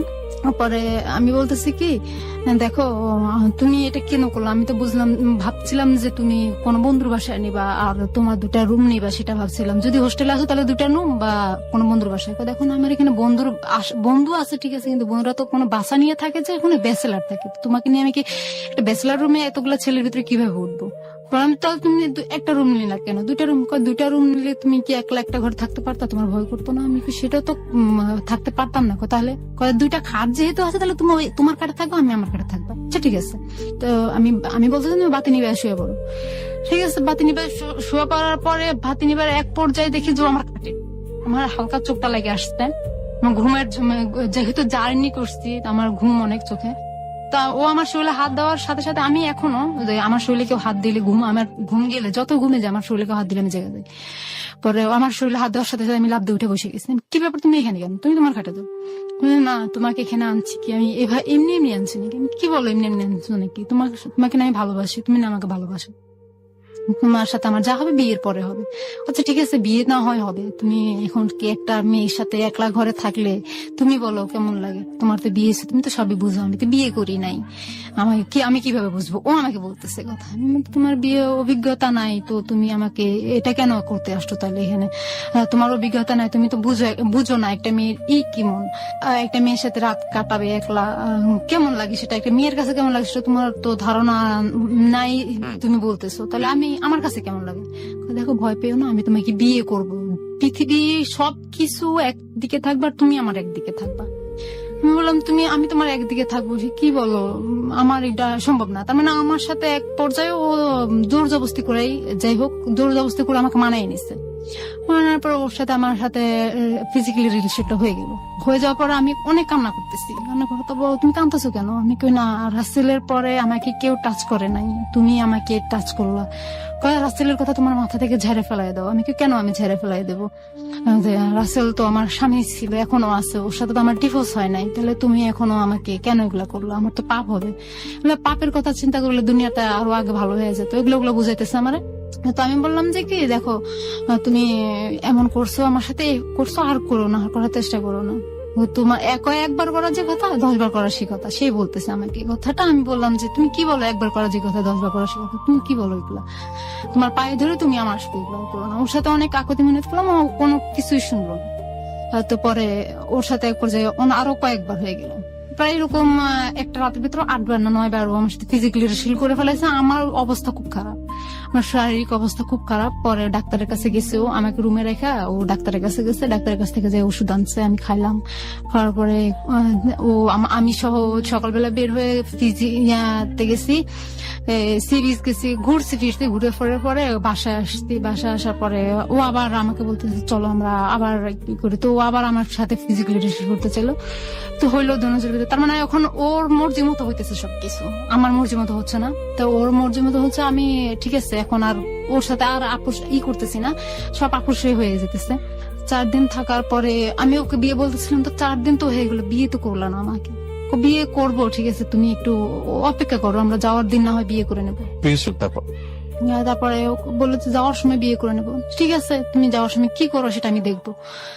ঠিক আছে। পরে 4 দিন পরে সকালবেলা বের হয়ে নাস্তা রাস্তা করলাম হোটেলে। তো শওকতের সাথে আবার দেখা হলো, শওকতকে ফোন দিয়ে ডেকে আনলো। দেখা হওয়ার পরে তো শওকত বলেছে ঠিক আছে ভাবি যান, বাড়িতে যান, দেখা হবে। আমি কই বাড়িতে ভাবি তো আপনার এখনো হই নাই। আমি কই কি বলেন ভাবি হন নাই? ভাবি না হয়েই তো ওইখানে আসছেন। আমি কই দেখেন আমি আপনার কাছে কি স্মরণ করবো, আমার তো মাথা নষ্ট হয়ে যেতেছে, আপনারা কি করলেন এটা? শওকতের সামনে সরাসরি বলতেছি কথাটা। তো শওকত বলে যে ভাবি চিন্তার কিছু নাই, আমি আছি তো, আপনার কোনো চিন্তা করেন না। আরিফ ভাই অমন ধরনের মানুষ না যে আপনার সাথে 2 নম্বরই করবে। আমি শোনেন, একটা মেয়ের যা কিছু ছিল সেটাও আমি ওর সাথে দিয়ে দিছি, আর আমার কিছুই নাই এখন, শুধু আমার মরা ছাড়া আর কোনো উপায় নেই। কেন মরবেন, আরিফ তো আপনার পাশেই আছে। আমি আরিফকে বললাম যে ঠিক আছে তুমি তো তোমার বাড়ির স্থায়ী ঠিকানা আমাকে দেও নাই। তখনই বললো যে কি আমার বাড়ির স্থায়ী ঠিকানা আমি তোমাকে যেটা দিচ্ছি সেটাই। আমি কই না, তোমার বাড়ির স্থায়ী ঠিকানা আমার মনে হয় এটা না। কই তোমার তো অনেক কিছুই মনে হবে এখন, তুমি এটা মনে করার দরকার না, চলো আমরা বাড়িতে যাই আগে। তো গাড়িতে উঠে গেল। গাড়িতে যখন টিকিট কেটে উঠলো তখন আমার মাথায় ঢুকলো, তো বলছে যে বের হওয়ার সময় বিয়ে করে নেবে। তো কই এখন তো গাড়িতে উঠে যাচ্ছে।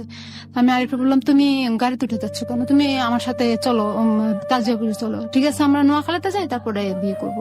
তো চিটাগাং থেকে নোয়াখালীতে আসলাম। নোয়াখালীতে আসার পরে তো আমাকে একটা সিএনজিতে উঠে দিল, সিএনজির পুরা ভাড়াই ওই দিল। উঠে দিয়ে সিএনজি কি বললো যে আমাকে বললো যে সিএনজি আলারা যেখানে বলবো সেখানে নিয়ে যাবে।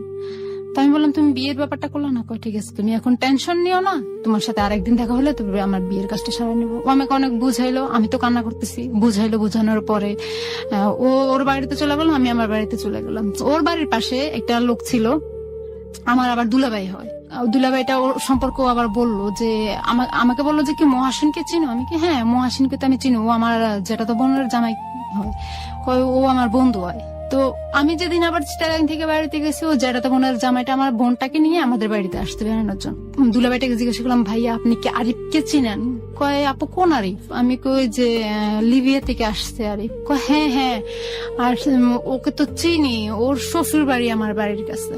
তো এই কথাটা যখন বললো আমি স্তব্ধ হয়ে গেলাম। বলার পরে কি হয়েছে আপু আপনি কথা বলতেছেন না কেন, আপনার খবর কি, রাসেল ভাইয়ের খবর কি? আমি রাসেল ভাইয়ের খবর বাদ দেন, আগে আরিফ ভাই যে আপনার বন্ধু আরিফ, উনি তো আমাদের আপনার সাথে পরিচয় কিভাবে? আমি আমার সাথে ঢাকায় একসাথে পরিচয়, আমি সত্যি কথাটা বলি না ওনার সাথে। তো কয় আমি কই আচ্ছা ঠিক আছে, ওনার যে শ্বশুর বাড়ি আপনার বাড়ির কাছে, ওনার কি ছেলে মেয়ে আছে? হ্যাঁ একটা মেয়ে আছে। আচ্ছা। পরে কয় তো আপনার কি খবর? আমি কেন আমার খবর ভালো। এই কথা বলে আমি আমার দুলা ভাইয়ের সামনে থেকে চলে এসে আমি আমাদের এলাকার ধান ক্ষেত, আমার ঘরের পাশে ধান ক্ষেত, তো আমি ধানের জমির ভিতরে যাই, ধান তো বড় বড় হয়েছে, তো ধানের ভিতরে যাই আমি ইচ্ছা মতো কতক্ষণ কাঁদতেছিলাম। কারণ আমি ওর কাছে একটা ফোন দিয়ে ওকে অনেক গালাগালি করছি। ওকে অনেক তুই আমার সাথে এরকম করলি কেন আমার সাথে এরকম বেইমানিটা করলি? দেখো তুমি এরকম করো না, কান্নাকাটি করো না, আমি তোমাকে আগেই বলতে চেয়েছিলাম যে আমি বিয়ে করছি। আমি তুই বললি আমাকে আগে বলতে পারতি, আমার সাথে তো তোর সাথে আজকে 1 দিন আর 2 দিন কথা না, তোর সাথে আমার সাথে আজকে 3টা মাস ধরে কথা চলতেছে। তার মধ্যে তুই আমাকে চিটাগাং নিয়ে 4 দিন থাইকা এলি, আমার সাথে সবকিছু করে এলাম। একটা মেয়ের ইজ্জত বলতে যা থাকে, একটা মেয়ের সবচেয়ে মূল্যবান জিনিস যেটা, সেটাই তুই নিয়ে নিলি, তুই কি করলি? তো ও আমাকে এক পর্যায়ে বলে কি তাহলে তুই আমার সাথে বিয়ের আগে যেহেতু ছেলে আমাকে সত্তর দিয়ে দিস, তাহলে তুই আরো কত ছেলের সাথে করছিস? তো আমার উল্টা রিয়েকশন করে আমাকে। পরে আমি বললাম যে তাই নাকি? আমি ঠিক আছে তুই আমার সাথে যোগাযোগ করিস। আমার মামার ছোট মামার খালা শ্বশুরের বিয়ে, তো আমি ওই বাড়িতে গেলাম, ওর শ্বশুর বাড়ির পাশেই, জানতাম না আমি। তো ওখানে গেছি, আর আমার ফোন দিছে, ও ফোন দিছে, তুমি আমার বলো তুমি কোথায়, আমি কই আমি তো অমুক জায়গায় আসছি। তো কোথায় আসতো আমি নাম বললাম, পরে বলো তুমি ওই বাড়িতে কি করো, আমি কই বিয়েতে আসছি। কয় ওর বাড়ির ওই বাড়ির পাশেই তো আমার শ্বশুর বাড়ি, কিন্তু তুমি আমার সাথে দেখা করো। আমি কই তোরে বলছি না তুই আমার চেহারা দেখবি না, তুই আবার আমার কাছে ফোন দিছিস, আবার আমার বলো দেখা করতে, সাহস তো কম না। তো বলে যে না তুমি আমার সাথে দেখা করো। তো ওর সাথে আমি বিয়ে ঠিক এখান থেকে বিয়ে শেষ করে আমি ওখান থেকে বাড়িতে গেলাম বিকেলবেলা। পরের দিন আমি ওর সাথে সকালে দেখা করলাম ফেনীতে। কান্নাকাটি আমি অনেক কান্নাকাটি করছি ওদিন ওর সাথে। পরে ও বলছে দেখো তুমি এমন করো না, তুমি চাকরি করো, দেখো তোমার মন আবার ঠিক হয়ে যাবে, তুমি চাকরি করো, তুমি এখন বাড়িতে বসে আছো তো তার জন্য তোমার ভালো। আমি কি তুই চাস আমি আবার চাকরি করি, ওকে তুই তাই করে বলতেছি। তো ওর সাথে যখন আমার 3 মাস কথা চলতেছিল, তখন হঠাৎ করে একদিন ওর বউ আমাকে ফোন দিছে। ফোন দিয়ে বলে যে কি আপনি কি আমার নাম ধরে বলতেছে আপনি কি অমুক, আমি কি হ্যাঁ। বলতেছে আমি কি তাহলে তুমি কে, কয় আমি আরজু। আরজু মানে কে, আরজু কি, তুমি আমার নাম্বার পেয়েছো কোথায়, কয় দেখেন আপনি যে আরিফ নামের ছেলেটার সাথে কথা বলেন আমি ওরই চাচাতো বোন। আমি কি তুমি আমার নাম্বার পাইছো কোথায়, ভাইয়ার সাথে তো আমার অনেক ফ্রি। তো ভাইয়া আমাকে তোমার কথা সব বলছে, ভাইয়া অনেক কষ্ট করছে ছোট থেকে, তুমি ভাইয়াকে কোনোদিন কষ্ট দিও না। আমি কিন্তু তুমি কি হো, তোমার কি বিয়ে হয়েছে, কয় হ্যাঁ আমি ওর যারা তো বোন হয়, আমার বিয়ে হয়েছে, আমার স্বামী বিদেশ, আমার একটা মেয়ে আছে, আমার শ্বশুর বাড়িতে কেউ থাকে না দেখে, কেউ নাই দেখে, আমি একলা মানুষ তো তাই আমি আমার বাপের বাড়িতে থাকি। তো এই কথাটা বলার পর আমি ওই কথাটা তখন ওর কাছে তুললাম যে তাহলে তোর বউ আমাকে এই কথাটা বললো কেন, আর ঝুঁকে কয় আমার বউ। আমি তো তাহলে তোর বউ এই কথাটা বললো কেন যে তুই ওর চাচাতো ভাই লাগছ, তোর যারা তো বোন লাগে। বললো যে কি এই কথাটা ওই কারণে বলছে, আমি ওকে বলছিলাম যে তুই ও যদি এই কথাটা না বলে তাহলে ওকে আমি তালাক দিয়ে দেবো, এই কথাটা ভয়তেও বলছিল। বলে আমি একটা জিনিস ছিল কি ওর সাথে কথা যখন বলতাম, ও আমাকে যখন সুন্দর করে মাথায় হাত বুলায় একটা কথা বলতো, আমি ওর কথাটা মাইনা নিতাম। রাগ করলে, হাজার রাগ করলে ওর মুখের দিকে তাকে আমি রাগটা আমার মানে আমি রাখতে পারতাম না। আর পরে আমি আমার আরিফের কথাটা বললাম। মা কি আরিফ সম্পর্কে জানতো আপনার? আম্মাকে সব খুলা বলছে। কবে বলেছেন এটা? ওই যে ওর সাথে যেদিন বিয়ের পরে বিয়ে বাড়ি, মানে এটা কি যখন আপনি জেনেছেন যে আরিফ বিবাহিত তখন বলেছেন নাকি তার আগে? না তখন বলেছি, বিয়ে ওর বিয়ে হয়েছে এটা শোনার পরে বলছি। শোনার পরে আপনি কেন বলতে গেলেন? শোনার পরে আমি বলতে গেছি কারণ আমি আমার কষ্টটা আর মনের ভিতরে চাপায় রাখতে পারতেছি। সে কারণে আপনি মার কাছে বলে মনটা একটু হালকা? হ্যাঁ চাপায় রাখতে পারলাম না, তো আমি তো মাকে বলেছেন আপনি বিয়ে করেছেন আর? হ্যাঁ আরিফকে বিয়ে করছে। আরিফের কেন বললেন? আরিফের যে আরেকটা বউ আছে সেটা আমি বলি নাই আম্মাকে। তাহলে আপনি বিয়ে করেননি, মাকে আপনি কেন বললেন? কারণ না হলে আমি যে 4 দিন যে চিটাগাং ছিলাম, আম্মা আমার কাছে বারবার জানতে চাইছে 4 দিন মানে মার কাছে হালকা হতে গিয়ে আপনি মাকে মিথ্যা কথা বললেন? হ্যাঁ, তার 3-4 দিন পরে আমি ঢাকা চলে গেলাম। ওই 3-4 দিনের সাথে আমার যোগাযোগ ছিল।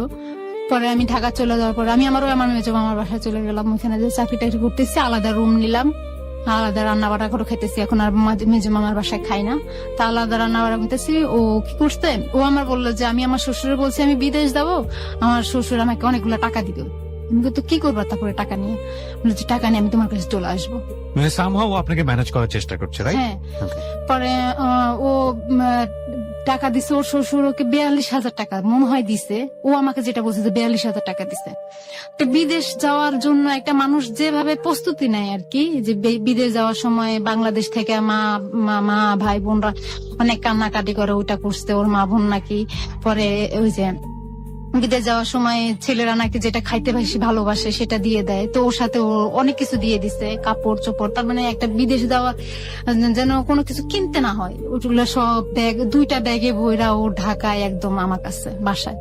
মানে আলটিমেটলি আপনার কাছে এসছে, কিন্তু সবাই জানে যে সে বিদেশ চলে আসছে। ওর বউ পরে সবাই জানে ও বিদেশ চলে গেছে। তো আমি কি শুনো যেটা তাহলে তুমি করলা কেন এটা, তোমার জন্য আমার খারাপ লাগতেছে, তোমাকে দেখে আমার খুব খারাপ লাগতেছে। তুমি যে আমাকে অনেক এখানে আসার পরে যখন ফার্স্ট তোমার সাথে দেখা হয়েছে, তুমি আমাকে গরমে বাতাস টাতাস করছো, গরমের দিন ছিল বাতাস টাতাস করছো, তো আমার তখন খারাপ লাগছে তোমাকে দেখা। অনেক ক্লান্ত ছিল, তুমি রাতে 2টা পর্যন্ত আমার সাথে গল্প কইরা আবার ভোর 4টা ঘুমাইয়া 2টা বাজে ঘুমাইয়া আবার ভোর 5টা বাজে আজানের সময় উঠে আমার সাথে নাস্তা রাঁধছো, ওইটা দেখে আমার খুব খারাপ লাগছে।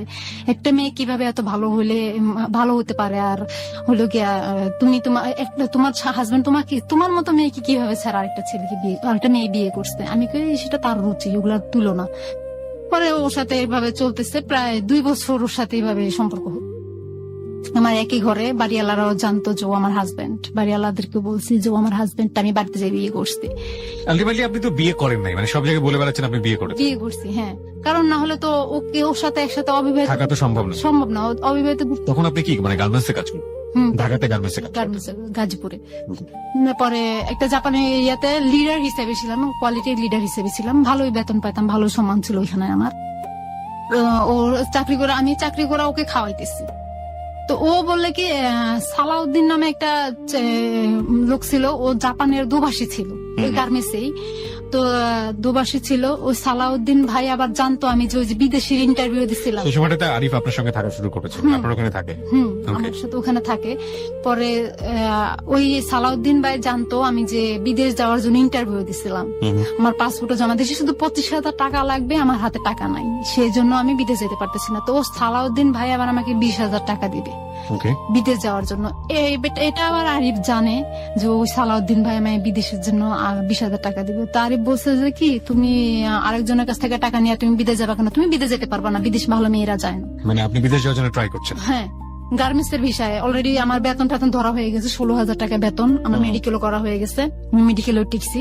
পরে এখন অফিস থেকে বিদেশে যে অফিস যেখানে ইন্টারভিউ দিছিলাম ওই অফিস থেকে বারবার আমাকে ফোন দিতেছে, আমি টাকা জমা দিতেছি না কেন ব্যাংকে, এটা ব্যাংকে টাকা জমা দেওয়া লাগতো, তো টাকা জমা দিতেছি না কেন। আমার বান্ধবী সব টাকা জমা দিয়ে দিছে, রানী সব টাকা জমা দিয়ে দিচ্ছে, আমি জমা দিতে পারতেছি না। আরিফ বলতেছে আমার বিদেশ যাওয়া লাগবে না। আমি না, বিদেশ যাইলে তো আমার ভালো হবে, তুমি বাংলাদেশে থাকলা আর আমি বিদেশ থাকলাম, তো বেশি করে টাকা পাঠালে তুমিও বিদেশ চলে গেলা, ব্যাস দুজন ওখানে সেটেল হয়ে গেলাম। আমার এটাই ছিল পরিকল্পনা। তো ও বলছে কি, তো আমার বউ, আমি কি শোনো, তুমি একটা কথা চিন্তা করো সবসময়, যেহেতু আমি যাই না ফেলাইছি, তোমার বউ আছে, তাহলে তুমি একটা কাজ করো, তুমি তোমার বউ কাছে যাইতে পারবে না।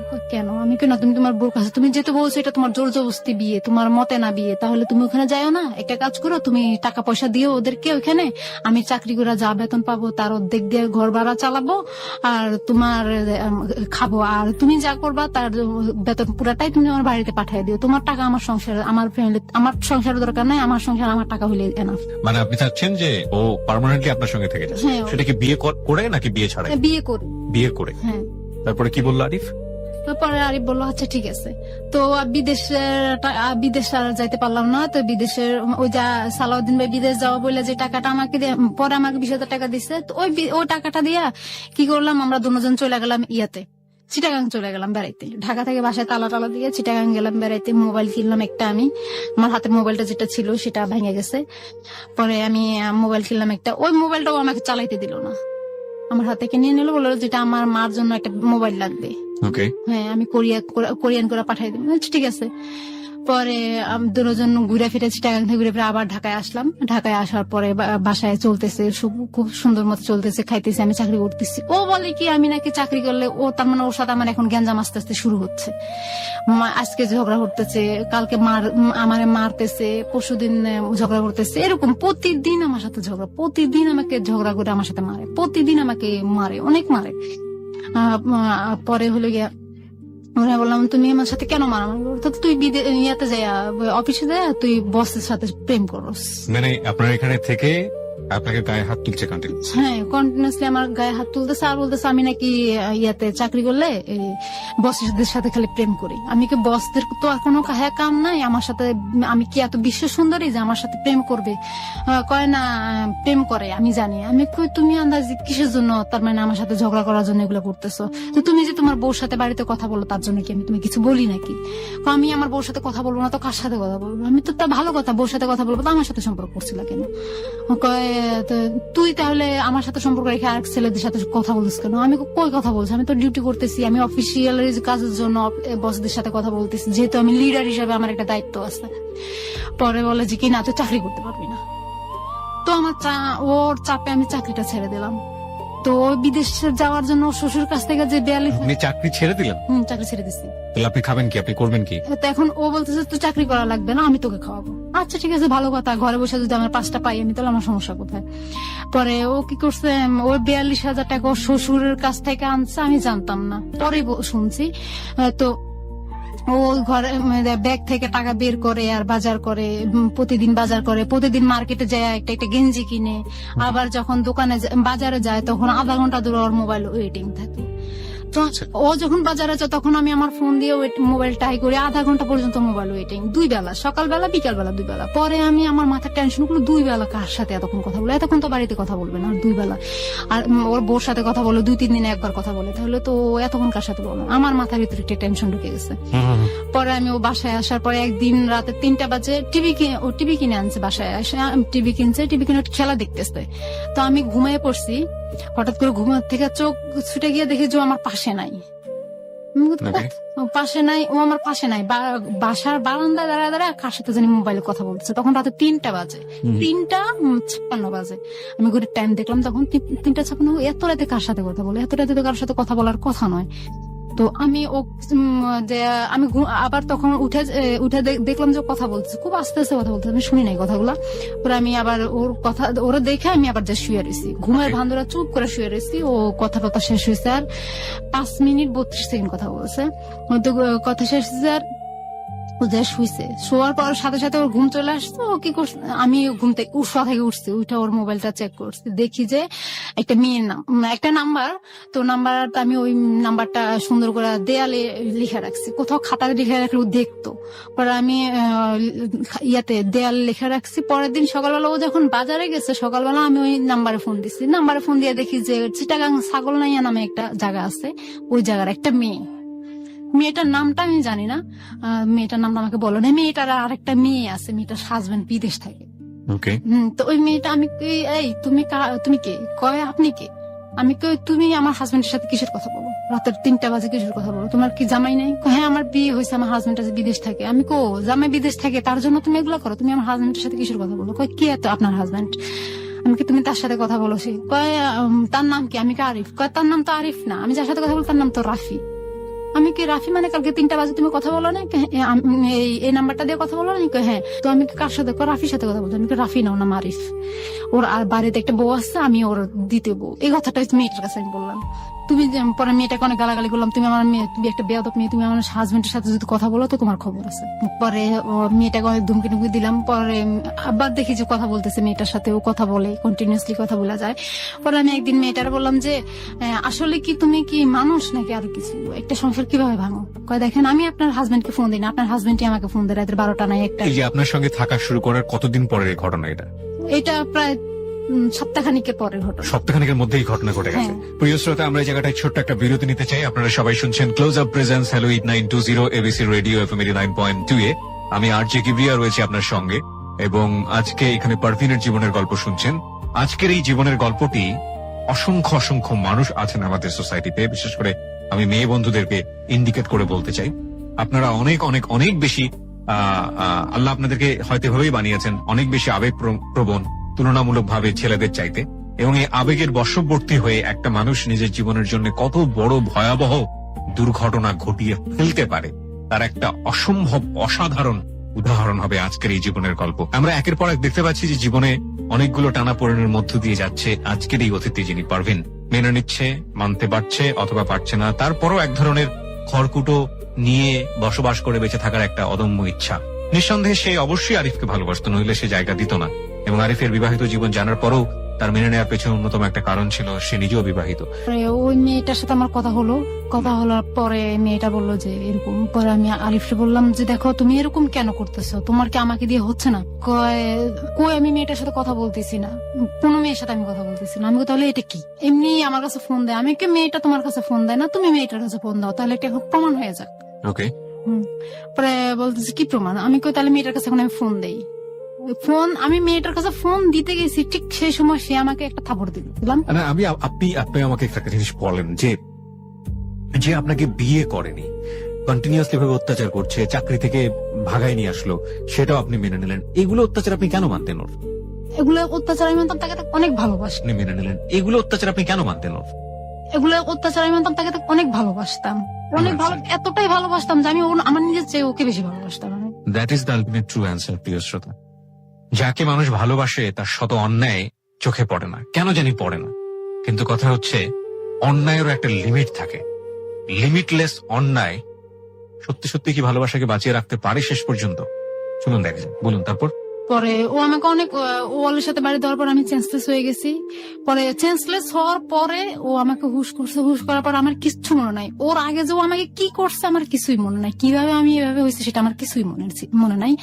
আমি শুধু এতটুকু আমার খেয়াল আছে যে আমার মাথার উপর পাড়াই দিচ্ছিল, মাথার উপর পা রেখেছিল, মাথার উপর পা দিয়ে উঠে দাঁড়াইছিল, এটাও আমার মনে, এতটুকু আমার মনে আছে। পরে আমি বললাম যে আমি এখানে নিচে শুয়ে, পাকার ভিতরে শুয়ে রয়েছি কেন? তুমি পড়ে গেছিলা। তারপরের দিন ও বাড়িতে এসছে, আমাকে বলতেছে কে আমি একটু মোহাম্মদপুর যাবো। আমি কেন? কয় আমার এক বন্ধু আসে, ওর সাথে দেখা করবো। তো ঠিক আছে যাও। ও মোহাম্মদপুরের কথা কয়ে ও চলে গেল বাড়িতে। ওর বাড়ির সবাইকে বলে দিল কি ক্যান্সেল হয়ে গেছে, ওর ভিসা চলে আসছে। পরে ও বাড়িতে গেল, ও বেনলি ভাই বাড়িতে গেল, বাড়িতে 4 দিন ছিল ওর বাড়িতে। আমি বলতেছি কি তুমি আসতেছো না কেন? বলে যে আমি তো এখানে আসে বন্ধু বান্ধব আসতে দেখতেছে না। পরে আসছে, আসার পরে আসতে আসতে রাতের 12টা বাজে গেছে।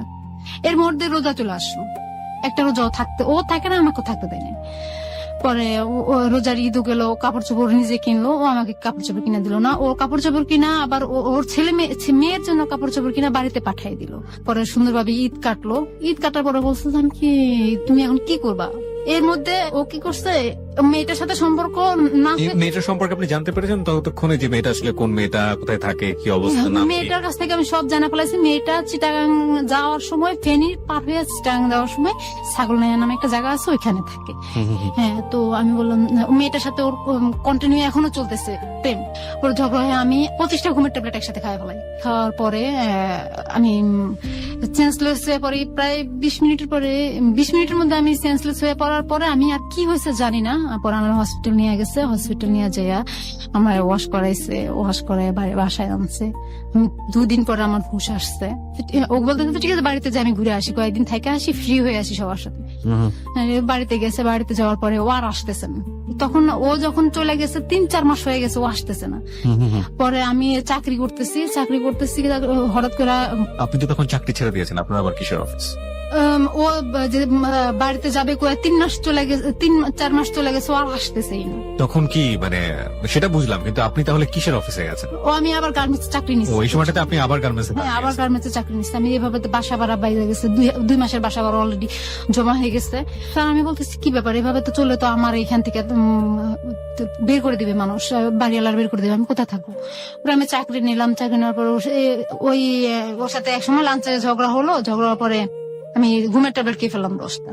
মানে আপনি জানতেন ওর একটা বউ আছে, আপনি জানতেন যে ওর ক্যারেক্টার একটু ঝামেলা আছে, আপনি থাকা অবস্থায় আরেকটা মেয়ের সঙ্গে এরকম করছে, ওর বউকে একসাথে ও ব্লাফ দিচ্ছে, আপনাকে দিচ্ছে, আরেকটা মেয়ের সাথে আপনি ওকে হাতে নাতে ধরেছেন, তারপরও আপনি ওর জন্য এরকম করছেন? হ্যাঁ, তারপর আমি ওর জানি না কিসের জন্য জানো আমি ওর প্রতি এতটা আগ্রহ হয়ে গেছি, এতটা বেশি ওর প্রতি এত বেশি আমি ইমোশনাল হয়ে গেছি। That's really happen in love, প্রিয় শ্রোতা।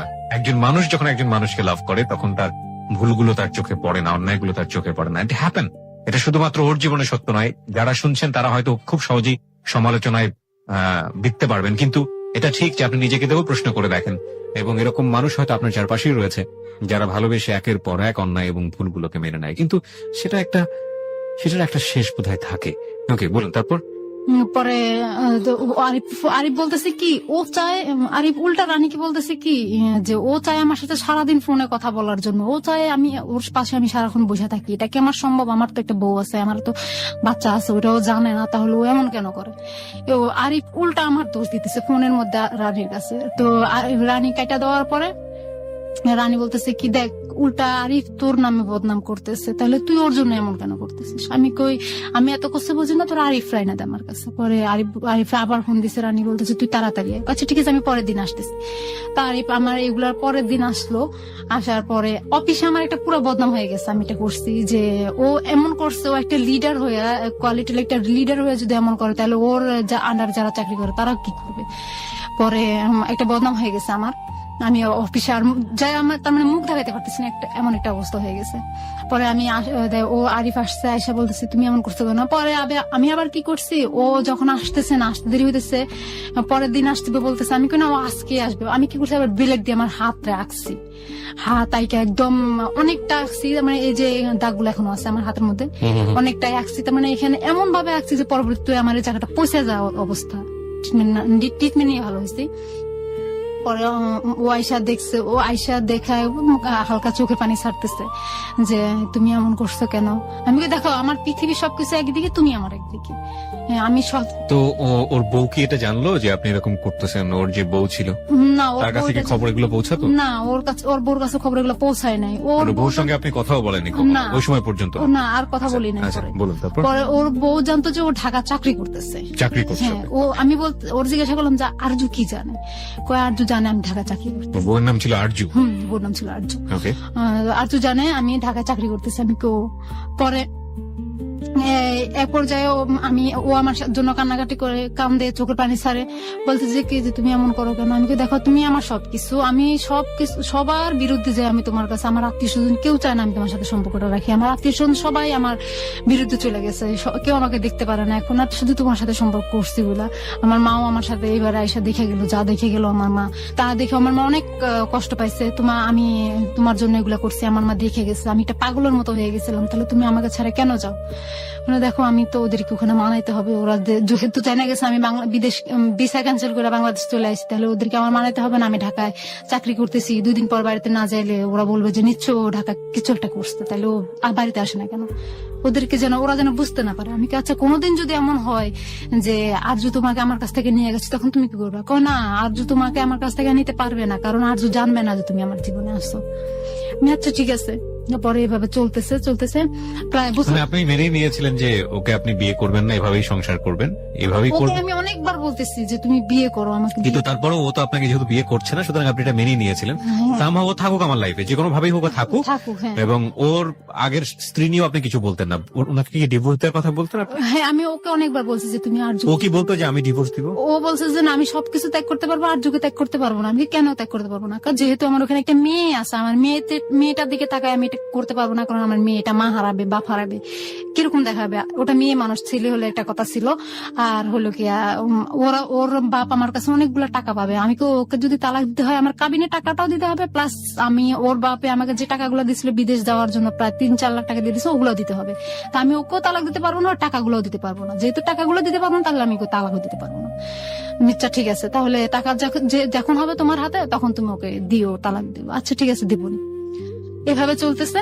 ওদের সম্পর্ক ভালো ছিল না? স্বামী স্ত্রীর সম্পর্ক ভালো, ও আমাকে বলতো যে ওদের সম্পর্ক ভালো ছিল না, ওর বউ নাকি ওকে টাচ করতে দিত না, ও নাকি ওর বউর কাছে এভাবে বলছে। মানে সম্পর্ক সামহাও ভালো ছিল না? ওকে, আপনার কাছে সেভাবে উপস্থাপন করেছে। পরে এভাবে চলতেছে প্রায় 2 বছর চলে গেছে এভাবে ঢাকায় একসাথে, আমাদের 2 বছর চলে গেছে। 2 বছর চলে যাওয়ার পরে ও কি করছে, আমার বলতেছে যে এখন তো এখানে এভাবে সম্ভব না, তো একটা কাজ করি, আমি মোহাম্মদপুর যে একটা চাকরি করি। ওই যে হারুনের কথা বলছিলাম, ওই হারুন ছিল আরজুর চাচাতো ভাই। পরে আমি ওর কাছ থেকে শুনলাম যে আমি কোথায় যাবো, হারুনের কাছে। আমি হারুন তোমার কি হয়, সত্যি করে বলো তো। বলে হারুন হয়েছে আরজুর চাচাতো ভাই। আমি তো সজীব, ওই সজীব আমার খালাতো ভাই। আমি কই তো সজীব জানতো না তোমার যে বউ আছে? হ্যাঁ আছে, জানতো। আমি কই তাহলে জানতো, ও আমাকে বলে নাই কেন যে দেয়া তোমার বউ আছে? ও আমাকে বলে নাই কেন? আমি মানা করছি। আমি কই তাহলে হারুন বলে নাই কেন তোমার যে বউ আছে? ওকেও আমি মানা করছি। তাহলে এই 2টা মানুষ জানতো যে তোমার বউ আছে, তাহলে তারা তোমার সঙ্গে আমাকে দেখছে, তোমার সঙ্গে কতটা ফ্রি আমার সেটাও দেখছে, তাহলে আমাকে একটা বারের জন্য কেন বলে নাই যে তোমার বউ আছে? এবং তোমার বউ আমাকে বলে নাই তোমার, তাহলে তোমাদের কি প্ল্যান ছিল? আমাকে নিয়ে কি প্ল্যান ছিল? বা তোমাকে তো চিন্তামই না, কিসের প্ল্যান ছিল? আমি তো তোমাকে তো আমি চিনতাম না, তোমার আমার বয়সে আমি দেখি নাই কোনোদিন। তাহলে তুমি পরিচয় হওয়ার আগে তাহলে তুমি কেন এটা করলা? তোমাকে আমার প্রথম দিকে ভালো লাগছে তার জন্য। ঠিক আছে, ভাবে চলতেছে। 2 বছর চলে যাওয়ার পরে বলতেছে চাকরি করবো। ঠিক আছে, যাও চাকরি করো। বললো ও চাকরি আর করে না, ও বাড়িতে চলে গেছে। ওর সবকিছু নিয়ে বাড়িতে চলে গেছে। এখান দিয়ে আমারও তো, আমি ওই যে ওই চাকরি করতেছি, আজকে অসুস্থ, কালকে অসুস্থ। এর মধ্যে আমি আবার 3বার কনসেপ্ট করে ফেলে, 3বারই ও আমাকে এমআর করা। আপনার প্ল্যান কি ছিল? আমার প্ল্যান ছিল আমি বাচ্চা নিব, কারণ বাচ্চা নেন, বিয়ে তো হয়নি। কারণ আমার খেয়াল ছিল যে আমার একটা ই ছিল যে আমি যদি বাচ্চা নেই তাহলে ও বাচ্চাটা না অন্তত আমাকে বিয়ে করবে। আর যেহেতু ও যদি বিয়ে করার পরে যদি বলে যে এই মেয়েকে আমি চিনি না, তাহলে আমার প্রথম প্রমাণ হয়েছে আমার বাচ্চা। এটাই ছিল আমার সবচেয়ে বড় প্ল্যান। তো আমাকে বাচ্চা নিতে দেয় নাই। পরে ও চাকরি করতে চলে আসছে, 2 বছরের পরে চাকরি করতে চলে আসছে। আমি চাকরি করতেছি, হঠাৎ করে আমি অসুস্থ হয়ে যাই। অসুস্থ হয়ে যাওয়ার পরে আমার চাকরি আমি ছেড়ে দিই। আমাকে এখন চাকরি করব না আমার আমি নিজেকে সুস্থ করব। পরে আমি অফিস করতে পারি না, আজও গ্যাপ দেই, কালো গ্যাপ দেই, তো আমাকে কয়দিন ছুটি দিবে এভাবে?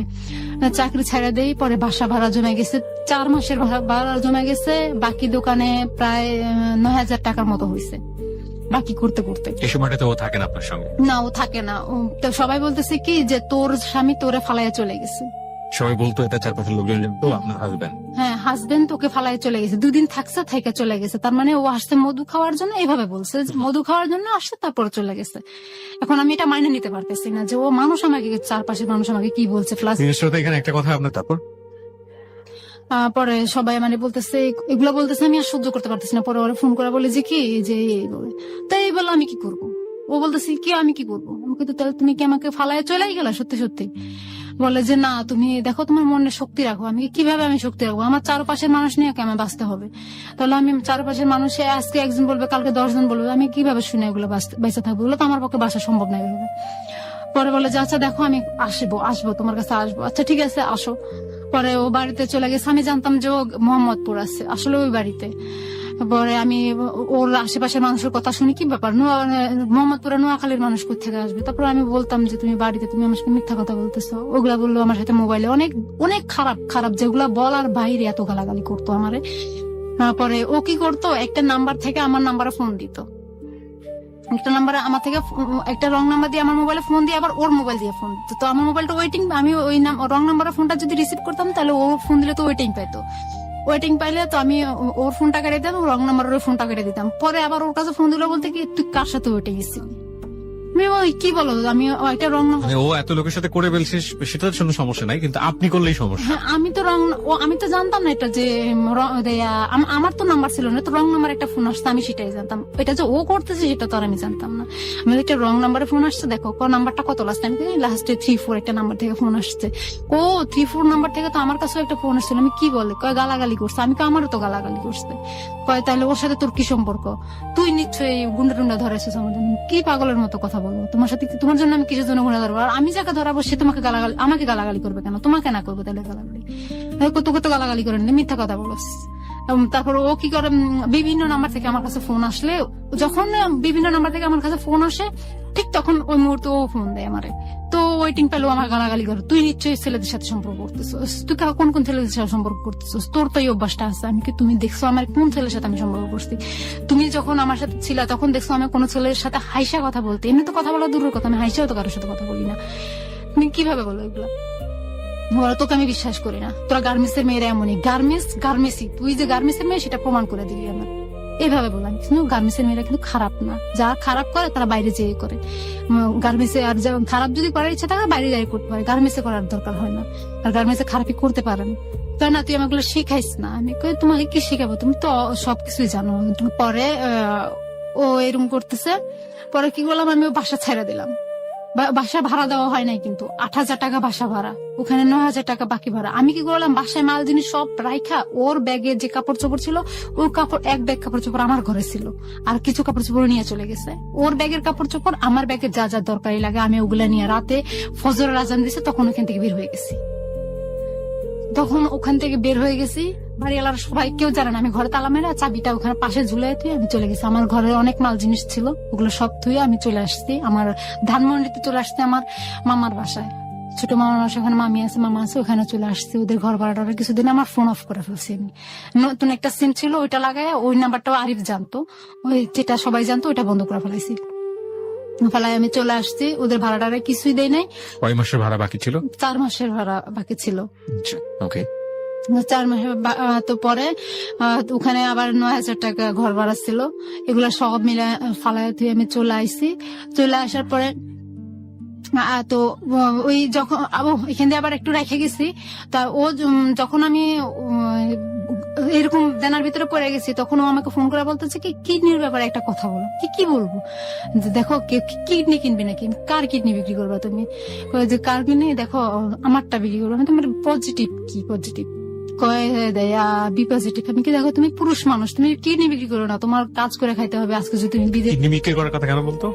ও ও যে অনেক দেনা, ও অনেক ঋণ, ওর শ্বশুরের যে টাকাগুলা পাবে ওগুলা দেওয়ার জন্য, তারপরে আরেকটা লোকের কাছ থেকে ও 1,80,000 টাকা নিচ্ছে।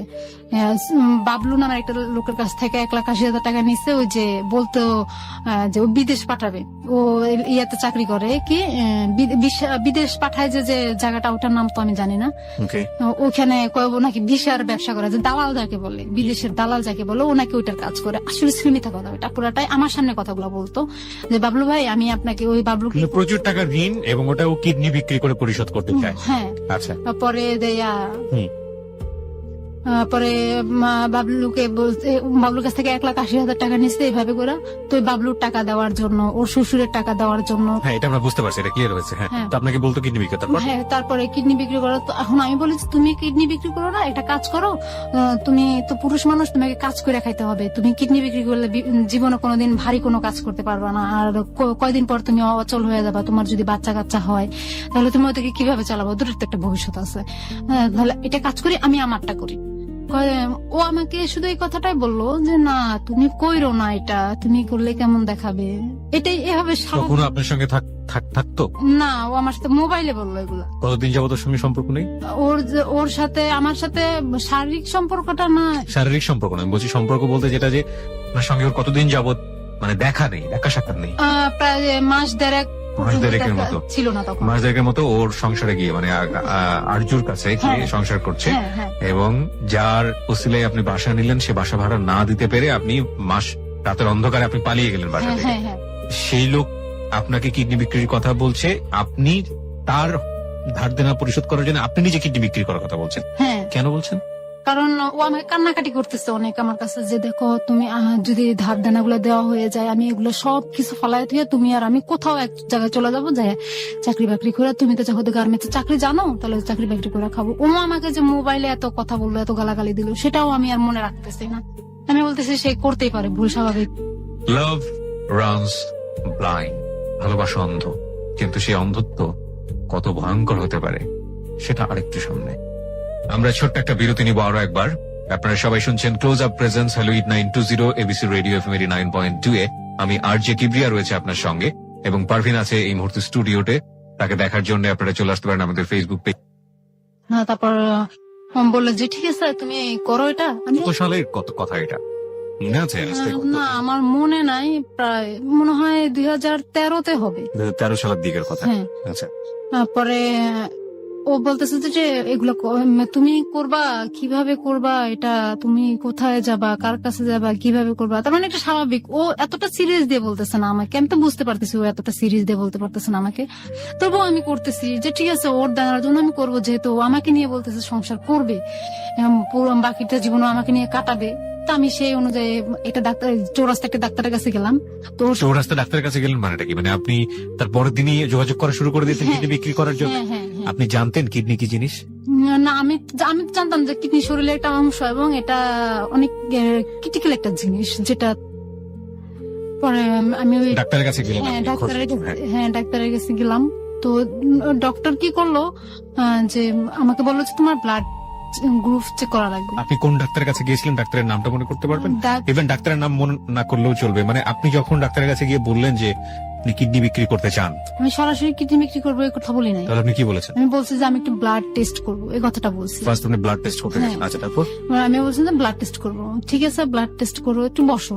সামনের রুমে বসাইছে, রিসেপশনের সামনে বসাইছে। বসানোর পরে উনি একটা ভিতরে একটা এক্সরে একটা রুম ছিল, তো ওই রুমের ভিতরে গেছে, ওখান থেকে আবার আসছে। ওখানে আইসা আমাকে বলতে চলো ওই রুমে চলো।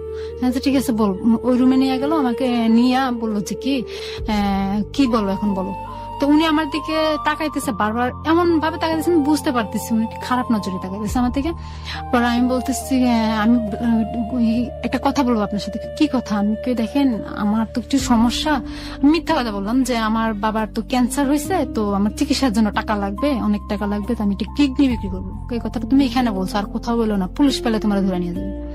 কি দেখেন আমার কিচ্ছু করার নাই আর।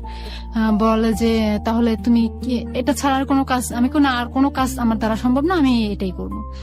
ঠিক আছে, তোমার তো ব্লাড টেস্ট করা লাগবে। আচ্ছা ঠিক আছে, ব্লাড টেস্ট করেন। তো উনি ব্লাড টেস্ট করছে, কোনো টাকা নেয়নি। বিনিময়ে উনি আমার সাথে ফিজিক্যালি রিলেশনটা করতে চাইছিল। উনি আপনাকে ডিরেক্টলি অফার করেছেন? হ্যাঁ, ডিরেক্টলি অফার করেছেন। তারপরে ডক্টর ডিরেক্টলি অফার করে যে ওনার সাথে আমি ফিজিক্যালি রিলেশন করার জন্য। আমি অসম্ভব, এটা আমার দ্বারা সম্ভব নয়। তাহলে তুমি কিভাবে কি করবো? আমি কিডনি বিক্রি করবো, তার জন্য কি আমি কি ফিজিক্যালি রিলেশন করবো নাকি? সেটা করলে আমি তো ফিজিক্যালি করার জন্য কত মানুষ করে থাকে টাকার বিনিময়ে, সেটাই করি, আমি তো সেটাই করতাম। তাহলে আমি কেন এখানে আপনার সাথে এটা করবো? পরে বলো যে আচ্ছা ঠিক আছে, তুমি ব্লাডটা টেস্ট করো। তো ব্লাড টেস্ট করে উনি আমার টাকা নেয় ব্লাড টেস্ট করার সময়। তো আমি ওটা কি করছি, ব্লাড টেস্ট করে বিকালে তুমি রিপোর্টটা নিয়ে দেবো। পরে আমি চলে আসছি, বাসায় চলে আসার পরে আরিফের সাথে আমার কথা হলো। আমি বললাম যে আমি ব্লাড টেস্ট করাইছি।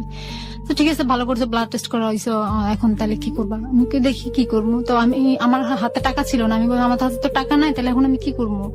যে তুমি ইয়েতে যাও, ওই যে সরদি হসপিটালে যাও। আমি ওখানে কি করতে যাবো? আমি ওখানে কিডনি হসপিটালে যাও। আমি ওখানে যে তো বিজ্ঞাপন দিতে হবে। আমি আমার দ্বারা সম্ভব না, আমি বিজ্ঞাপন কিভাবে দেবো? মানে এটা আপনাকে আরিফ বলে দিচ্ছে এবং আপনাকে যা বলছে আপনি সেই কাজগুলোই করছেন? হ্যাঁ, সেগুলাই করতেছি। কেন করছেন? কারণ তাকে আমি অনেক ভালোবাসি, তার ঋণের জন্য। তার ঋণ শোধ করে দিলেন এবং তার সাথে একটা সংসারের স্বপ্ন। হ্যাঁ, সে ঋণ মানে ঋণ শোধ করলে সে তার ওয়াইফকে ডিভোর্স দিয়ে দিবে এবং তারপরে সে আপনার কাছে চলে আসবে। আমার কাছে চলে আসবে। এটা আপনি বিলিভ করেছেন? হ্যাঁ, সেটা আমি বিলিভ করেছি। পরে আমি কি করলাম, সরোয়ারদি হসপিটাল আসলাম। আমার পরে একটা লোকের সাথে আমার কথা হলো। তো ওই বৃদ্ধ লোকটা ছিল, উনি ভালোই ছিলেন। উনি আমার এই কথাটা বলার পরে উনি আমার বললেন যে কি বললেন আপনি? ডিটেইল জানতে চাই। আমি বলতেছিলাম যে আচ্ছা আঙ্কেল, এখানে কিডনি বিক্রি করার কথা হয় কোথায়, আর কিনে কোন জায়গা থেকে? তুমি কি করবা? আমি তো কিডনি বিক্রি করবো। কার? আমি কই আমার। তুমি কি পাগল হয়ে গেছো? কেউ যদি তোমাকে কিডনি বিক্রি করার জন্য নেয়, সে তোমার 2টা কিডনি রেখে দিলে তুমি কি করবা? আমার ভিতরে ওই ভয়টাও তখন নাই। আমি বলছি দেখেন আঙ্কেল, আমার খুব বেশি দরকার। কি দরকার? আমি আমার বাবাকে ইয়াতে ক্যান্সার হয়েছে, তো এখন আমি ওটা চিকিৎসা করা লাগবে। আমি মিথ্যা কথা বললাম। পরে কয়েক যে শুনো, এটা এখানে বলছো, আর কোথাও বলো না। তুমি সোজা বাসায় চলে যাও, যেখান থেকে আসছো ওখানে চলে যাও। পরে উনি আমার 50 টাকা দিল। তো আমি আবার গাজীপুর চলে গেলাম। গাজীপুর চলে যায়, ওখান থেকে আবার এগুলো নিয়ে ট্রাই করতেছি। পরে হচ্ছে না দেখে আমি ওই যে বললাম যে বাসা ছেড়ে চলে আসছি। এগুলো হচ্ছে মাঝখানের কথা। পরে বাসা ছেড়ে আমি চলে আসছি। আসার পরে মামাদের বাসায় রয়েছি, ছোট মামার বাসায় রয়েছি। তো ছোট মামা বললো যে এখানে যে থাক আসো, ওগুলো যে বাসাটা ছাইড়া দিয়ে যায়, বাসা ভাড়া ছেড়ে দিয়ে এখন তো তুই তো আর ওইদিকে যেতে পারবি না। আমি ওদিকে আর কি করতে যাবো, আমার কাজ কি ওখানে আর? পরে আমার বলে কি তোর আরিফ কই? মামা আমার ইনসাল্ট করে বলে যে তোর আরিফ কই? আরিফ কোথায় গেছে এখন? আমি কই না, ও তো বাড়িতে গেছে। ও এর মধ্যে আবার সবাই জানা গেছে ওর যে একটা বউ আছে। আমি আবার সবাই বলে দিচ্ছি, বলেও দিয়েছেন সবাই বলে দিচ্ছি ওর যে একটা বউ আছে। আর এই যে আপনার আগের হাজবেন্ড, সে আপনার সঙ্গে একেবারে যোগাযোগ করে না, একেবারে সময়ের মধ্যে হয়নি। কোথায় আছে বা কি আসে বিষয়, আমি বাইসে আছে কিনা বা ও বাইসে আছে কিনা, এটা কিচ্ছুই জানি না। ওকে, আমার মামা বলেছে ঠিক আছে তো বাড়িতে চলে যাও তুমি। আমি বাড়িতে চলে গেছি। এই কিনির ব্যাপারটা কথাটা ডাক্তারের সাথে বলে ডাক্তারের ফোন নাম্বার নিয়ে নিছি। এই যে ডাক্তারের কাছে ব্লাড টেস্ট করাইছিলাম, ওনার ফোন নাম্বার নিয়ে নিছি। উনি বলছে যে ঠিক আছে, আমি কোনো সময় সরোয়ারদিতে গেলে এটা নিয়ে আলাপ করে তোমার জানাবো। ঠিক আছে, আমি ওনার ফোন নাম্বার নিয়ে বাড়িতে চলে গেছি। এখন আরিফের সাথে আমার দেখা করতে হবে। আর আরিফের সাথে আমি দেখা করবো, ওকে না দেখলে আমার ভালো লাগতেছে না। পরে আমি ওর সাথে দেখা করবো, আমার হাতে টাকা নাই। এখন ওই যে আরিফ রাসেলের ওই বিচারটা নিয়ে তো চেয়ারম্যানের বোর্ড অফিস, গ্রামের বাড়িতে যেটা বলে উপজেলা অফিস, তো উপজেলা অফিসের সচিব ছিল কি, যে উনি বিচার টিচারি করে চেয়ারম্যানের কাছে নিয়ে দেয়, বিচারের ডেট ফাইনাল করে আর কি উনি। তো ওনার কাছে গেলাম, উনি আমাকে দেখে উনি আমাকে খারাপ প্রস্তাব দিলেন। বিচার আপনার কার সঙ্গে? আর রাসেলের সাথে আমার তালাকের বিচারটা। ও আমাকে ডিভোর্স নামা তখন পাঠিয়ে দিচ্ছে। আমি বাড়িতে যখন গেছি তখন আমার ডিভোর্স নামা পাঠিয়েছে। আমি চাইতেছি আমার কাবিনেট মানে আপনি দেনমোহরটা দিয়ে? হ্যাঁ, কাবিনেট দিয়ে দেয়। কত টাকা ছিল দেনমোহর? দেনমোহর ছিল হলে 2.5 লাখ। সেটার জন্য আপনি মানুষের কাছে যাচ্ছেন বিচারের জন্য? থানা পুলিশে যান না, থানা পুলিশে জানে। ওরা আমি যে এলাকার যে মেম্বার ছিল আমার, সেই মেম্বারের কাছে গেছি বিচার চাওয়ার জন্য। উনি আমার কাকা হয়, কাকা রাখি বড় গলায়। উনি আমাকে বললেন যে আমি যা বলবো তা শুনতে হবে, তাহলে আমি তোমাকে তাহলে বিচারে জিতাই দেবো। আমি কি শুনতে হবে আমাকে? আমার বলো যে তুমি আমার ফার্মেসি ছিল ওনার, ওখানে আসবে, সন্ধ্যার সময় আসবে। আমি কেন যাবো ওখানে? বলে তোমাকে চাকরি দেবো। আম্মা বলছে যে যাবি। আমি কই না, ওনার তো মতলব খারাপ। তুমি তাহলে সন্ধ্যার সময় আমাকে যেতে বললো কেন? আমি বুঝে গেলাম যে ওনার মতলব উনি সন্ধ্যার সময় যাওয়ার মানে চাকরি দিতে হলে সন্ধ্যার সময়, দিনের বেলায় কি হয়েছে। পরে উনি আমাকে সন্ধ্যার সময় যেতে বললো, আমি দিলাম না। পরে আমাকে মোবাইলে বললো যে আমি যা বলবো তা করতে। আমি কি করবো কাকা? আপনার সাথে আমি কি করবো? আপনি তো আমার কাকা, এক গলা যাকে আমি কাকা বলি, বড় বাপের চেয়েও ভালো করে আপনাকে সম্মান করি, শ্রদ্ধা করি। আপনি কি যেটা বলবো আমি সেটা কি শুনতে হবে আমাকে বলেন? তুমি আমার সাথে আমাকে সময় দিতে হবে। কি সময় দেবো আমাকে? উনি আমাকে ফিজিক্যালি রিলেশন করার জন্য অফার করলো। এগুলো আমি রেকর্ডিং করে ফেললাম কথা। পরে ওগুলা করার পর আমি আম্মাকে শুনালাম, মা দেখেন আপনি কাকার মেম্বাররা বিশেষ করে মেম্বারে এই কাজটা করতেছে। পরে হলো এখন কিডনির ব্যাপারটা হচ্ছে, এখন আরিফ বলতেছে আরিফ ঢাকা চলে গেছে, ওকে, আরিফ বাড়ি থেকে ঢাকা চলে গেছে মোহাম্মদপুর। ঢাকা চলে আসার পরে ও বলতেছে কি এখন কিডনির ব্যাপারে একটা ট্রাই করতেছে। ও আমার গ্রুপটা জানছে, যায় না, ও ট্রাই করতেছে, বিভিন্ন হসপিটালে যেতেছে, ট্রাই করতেছে এটা নিয়ে। ও নিজেও ট্রাই করছে? হ্যাঁ, ও নিজেও ট্রাই করতেছে। তো আমার বললো যে কি একটা কাজ করো, ঢাকায় আসো তুমি। আমি বাড়ি থেকে ঢাকা আসলাম, আসার পরে ওই যে ও কি করলো, আমারে নিয়ে বসে বসে কিছু লিখলো, আমার গ্রুপ দিয়া আর আমার ফোন নম্বর দিয়া এই যে একটা লিখলো, ও কয়েকটা পোস্টার লিখলো। আচ্ছা, হ্যাঁ, অনেকগুলো হাতে লেখা পোস্টার লিখলো, এখানে একটা ঘাম কিনলো। কেনার পরে ও সরওয়ার্দী কিডনি হসপিটালের অনেকগুলা লাগাইলাম। সেগুলো লাগালো? হ্যাঁ, ও নিজে হাতে লাগালো? ও লাগাইছে, আমিও লাগাইছি। আপনিও লাগালেন? হ্যাঁ, দুজনই লাগাইছি। ওকে, লাগানো কি ছিল ভাষা? কিডনি বিক্রি করতে চাই, কিছু টাকার বিনিময়ে ফোন নম্বর এত এত, রক্তের গ্রুপে। ও মোহাম্মদপুর ওর বাসায় চলে গেছে, ওই যে বন্ধু বান্ধবের সাথে যে মেসে থাকে ওখানে চলে গেছে। আমার তো থাকার আর কোনো জায়গা নেই। স্টেশনে গেলাম তো 10:30টার দিকে আমার কাছে একটা কল আসলো। একটা কল, জিহাদ নামে একটা ছেলে একটা কল করছে। কল করে বলে যে কি আপনি কি, আমার নাম ধরে বলো আপনি কি অমুক? আমি কি হ্যাঁ আমি। বলে যে আপনি কি কিডনি বিক্রি করতে চান? আমি কি হ্যাঁ। কেন? আপনার তো এটা ফোন নম্বর আপনার। আমি কি হ্যাঁ এটা আমার। কেন, কি হয়েছে? আপনি আমার বলো আপনি কোথায় থাকেন? আমি মিথ্যা কথা বললাম, আমি মোহাম্মদপুর থাকি। কি হয়েছে? আমার ভাইয়ের তো কিডনি দুটা ড্যামেজ হয়ে গেছে, তো রক্ত লাগবে কালকে। আমার যে সময় ফোন করছে বলতেছে কালকে ওর ডায়ালিসিস দিতে হবে, তো ডায়ালিসিসের জন্য কিছু রক্ত লাগবে। পরে আমি কি বললাম, আমি কিছু ঠিক আছে, আমি কালকে সকাল 10টার দিকে আসতেছি। কোথায় আসতে হবে? শ্যামলী ইয়াতে আলমার কাজুল হসপিটালের পিছনে একটা ইয়ে আছে, কিডনি হসপিটাল, ওটাতে আসেন। তো ওখানে গেছি, আমি আসতে আইসা তারপর আরিফের খবর দিছি। আমি বলছি তুমি একটু দাঁড়াও, তুমি যে আমার সাথে আসছো, তুমি ও ছেলেটা যেন এটা বুঝতে না পারে, তুমি আমার পিছনে থাকবা, ও কোথায় নিয়ে যায় আমাকে সেটা দেখবো। ঠিক আছে। তো জিহাদ আসাদ গেট আসলো, আইসা আমি কই জিহাদ বললাম, আমি জিহাদ ভাই আপনি একটু আসাদ গেট আসেন, এসে আমাকে করে নিয়ে যান, আমি তো ওদিকে যেতে পারতাম না, চিনি না ওদিকে। আচ্ছা ঠিক আছে। জিহাদ ভাই আসলো, আইসা আমাকে বাসে উঠলাম। আমরা যে বাসে উঠছি তার অনেকটা পিছনে আরিফ উঠছে, ওই বাসে অনেকটা সিট পরে উঠছে পিছনে। উঠা শ্যামলে নামলাম, নেওয়ার পরে ও হসপিটালে গেলাম। যাওয়ার পরে ওরা আমার সবকিছু টেস্ট করলো, ব্লাড টেস্ট করলো, আমার ব্লাড কোনো ভাইরাস আছে কিনা, কোনো সমস্যা আছে কিনা, সব টেস্ট করে ওকে করলো। ও করে 1 ব্যাগ রক্ত দিতে হবে। তো আমি যে জিহাদের সাথে কথা বলতেছি, একদম কাছাকাছি যে কথা বলতেছি, তো ওটা আরিফ সহ্য করতে পারতেছে না। ও বললো আর কি আমাকে যে আমি সহ্য করতে পারতেছিলাম না, তাই চলে আসছি। ও হসপিটাল থেকে বাইরে বাসায় চলে আসছে, মোহাম্মদপুর চলে আসছে। 1 ব্যাগ ব্লাড দেওয়ার পরে আমি ওটা দাঁড়াতে পারতেছিলাম, আমার মাথা ঘুরাচ্ছিল। পরে জিহাদ আমাকে ধরলো, বললো, জিহাদ বললো যে চলেন বাসায় দিয়ে আসেন। রক্তের গ্রুপ যেন কি? ও নেগেটিভ। ও নেগেটিভ। হ্যাঁ, আমার বললো যে কি হ্যাঁ আপনাকে বাসায় দিয়ে আসি। তা আমার তো মোহাম্মদপুর কোনো বাসা নেই, আমি তোকে মিথ্যা কথা বলছিলাম। তুমি ঠিক আছে, আপনি আমাকে আসাদ গেট নামায় দিলেই হবে। তারপরে ও বাসে করে আমাকে আসাদ গেট নামায় দিয়ে আমাকে 2000 টাকা হাতের মধ্যে দিলি। তো আমি রিক্সায় করে মোহাম্মদপুর পর্যন্ত গেছি।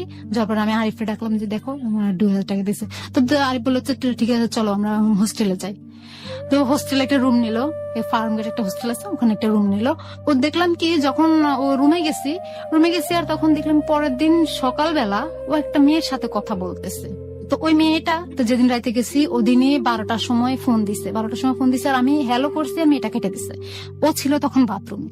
তখন আমি চুপ করে বসেছিলাম। তো যখন কলটা আসছে আমি নাম্বারটা মুখস্থ করে ফেলাইছি। কি করছি, ওই মেয়েটার ফোন দিছে। আমি মেয়েটার বললাম যে তুমি কে? আমার নাম বিথি। তুমি কার সাথে কথা বলো? রাফির সাথে কথা বলো। আমি কে রাফি? কই যে এই নাম্বারটা দিয়ে কথা। আমি ওর নাম তো রাফি না, ওর নাম তো আরিফ, ও আমার হাজবেন্ড, ওর আরো একটা বউ আছে। কি বলেন? আমি বললাম যে ওর সাথে কিছুদিন কথা বললো, বলে অনেকদিনে পড়েছে, ওর সাথে কোনো প্রেম সম্পর্ক না। আমি তো একটা প্রেম সম্পর্ক না হলে তুমি কিছুদিন ওর সাথে কথা বলতেছো? আমি কি তোমার কি বিয়ে হয়েছে? আমার বিয়ে হয়েছে। আমি তাহলে ওর সাথে কথা বলার দরকার না, আমার হাজবেন্ড। মিথ্যা কথা বলেন কেন? আমি কি মিথ্যা কথা বলতেছি না, ও আমার হাজবেন্ড। পরে আমি ওর সাথে ফোন কাটা দেওয়ার পরই মেয়েটা আবার ওর কাছে ফোন দিচ্ছে, আরিফের কাছে ফোন দিচ্ছে। আরিফ বাইরে থাকতে আরিফের কাছে ফোন দিচ্ছে, যে বলে তোমার বউ আমার কাছে ফোন দিচ্ছে,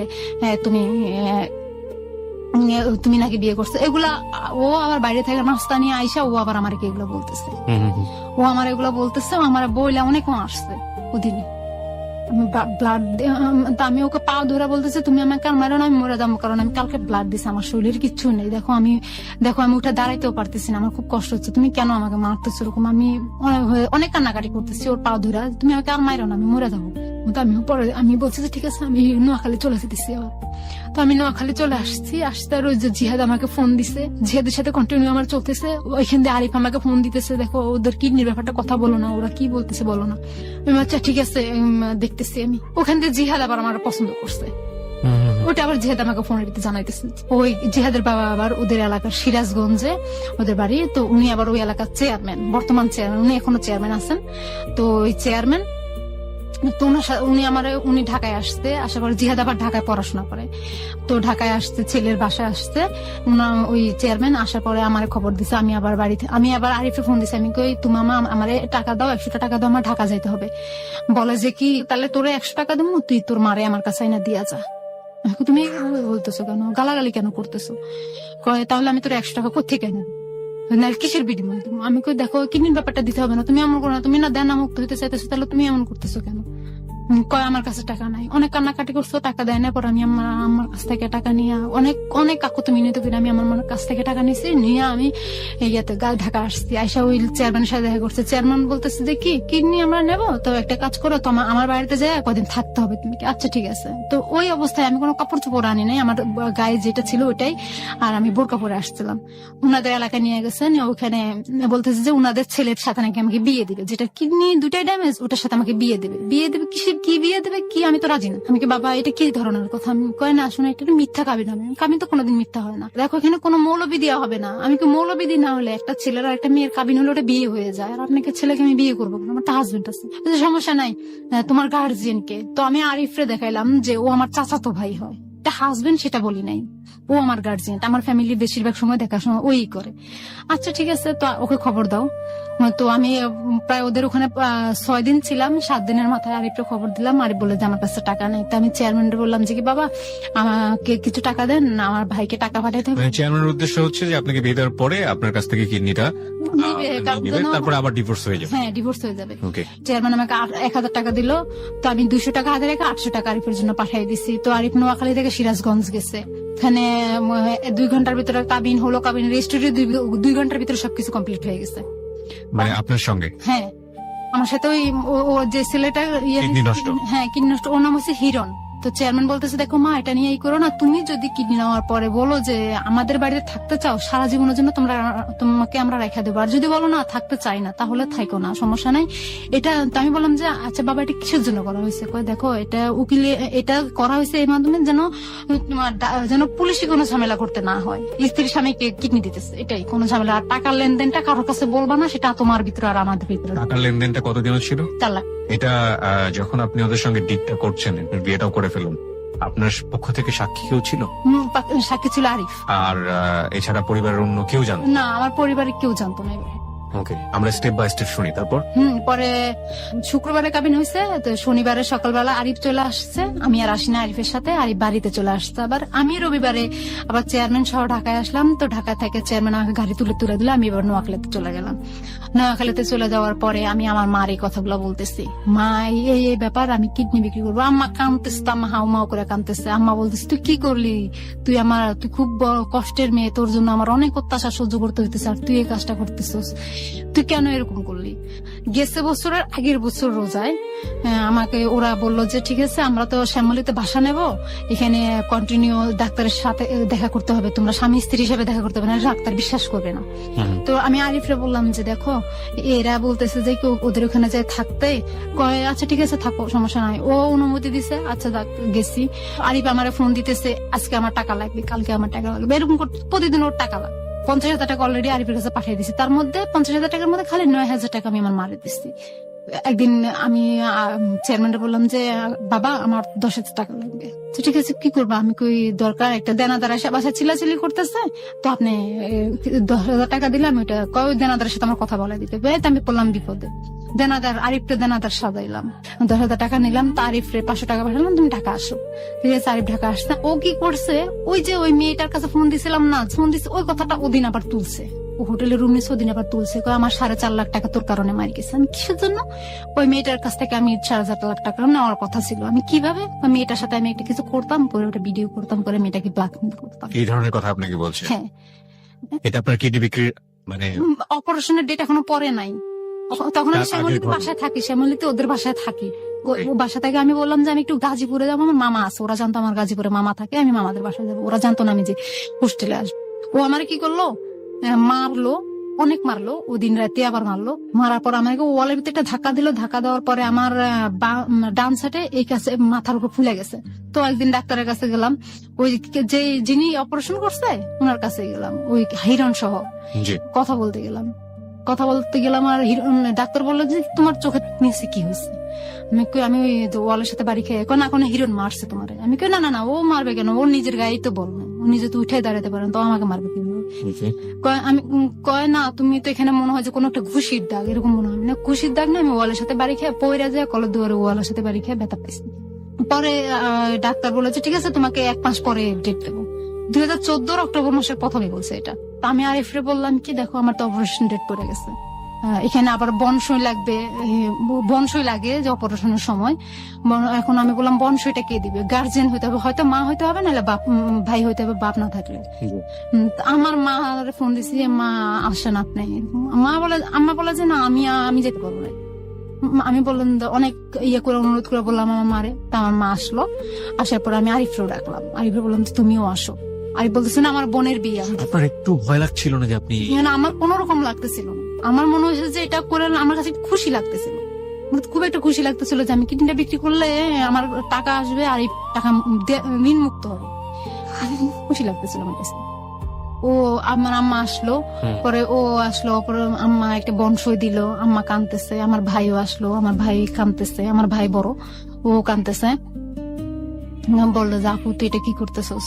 ডাক্তার ওকে আমার ভাইকে জিজ্ঞাসা করছে যে ডাক্তার অপারেশন করবে কামরুল স্যার, তো উনি বলতেছে যে কি তুমি তোমার ভাই যে কিডনি দিবে তোমার বোন জামাই, সেটা কি তোমরা রাজি? আমার ভাই মাথা হ্যাঁ বলে আবার নাও বলে। আমি আবার চোখ টিপ দিলাম আমার ভাইরে, হ্যাঁ বল। আমার ভাই হ্যাঁ বলছে।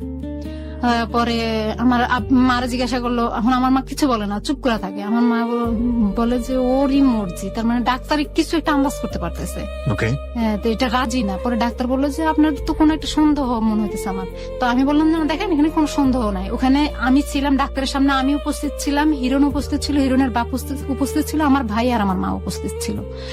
আরিফরা বাইরে বসে ছিল, বাইরে রিসেপশনের সামনে বসেছিল, আমি ডাক্তারের চেম্বারে আমরা কয়েকজন ছিলাম। পরে এগুলা হওয়ার পরে পরের দিনে বৃহস্পতিবার এটা হয়েছিল। 23 তারিখে ডাক্তারের সাথে কথা হয়েছিল রাত 9টা বাজে। আর 24 তারিখ ডাক্তার তখন দিল যে কালকে ফজরের টাইমে, সরি বুধবারে এটা কথাটা হয়েছিল ডাক্তারের সাথে। বৃহস্পতিবার সন্ধ্যার সময় আমার আর হিরণরা আবার ডাক দিল যে তোমরা শুক্রবারে সকাল সকাল আসতে হবে, সকাল সকাল একদম ফজরের টাইমে। তো আমরা বললাম ফজরের টাইমে তো আসা সম্ভব নয়। তাহলে কি করলো, বৃহস্পতিবার সন্ধ্যার সময় আমাদেরকে হসপিটাল ভর্তি করে।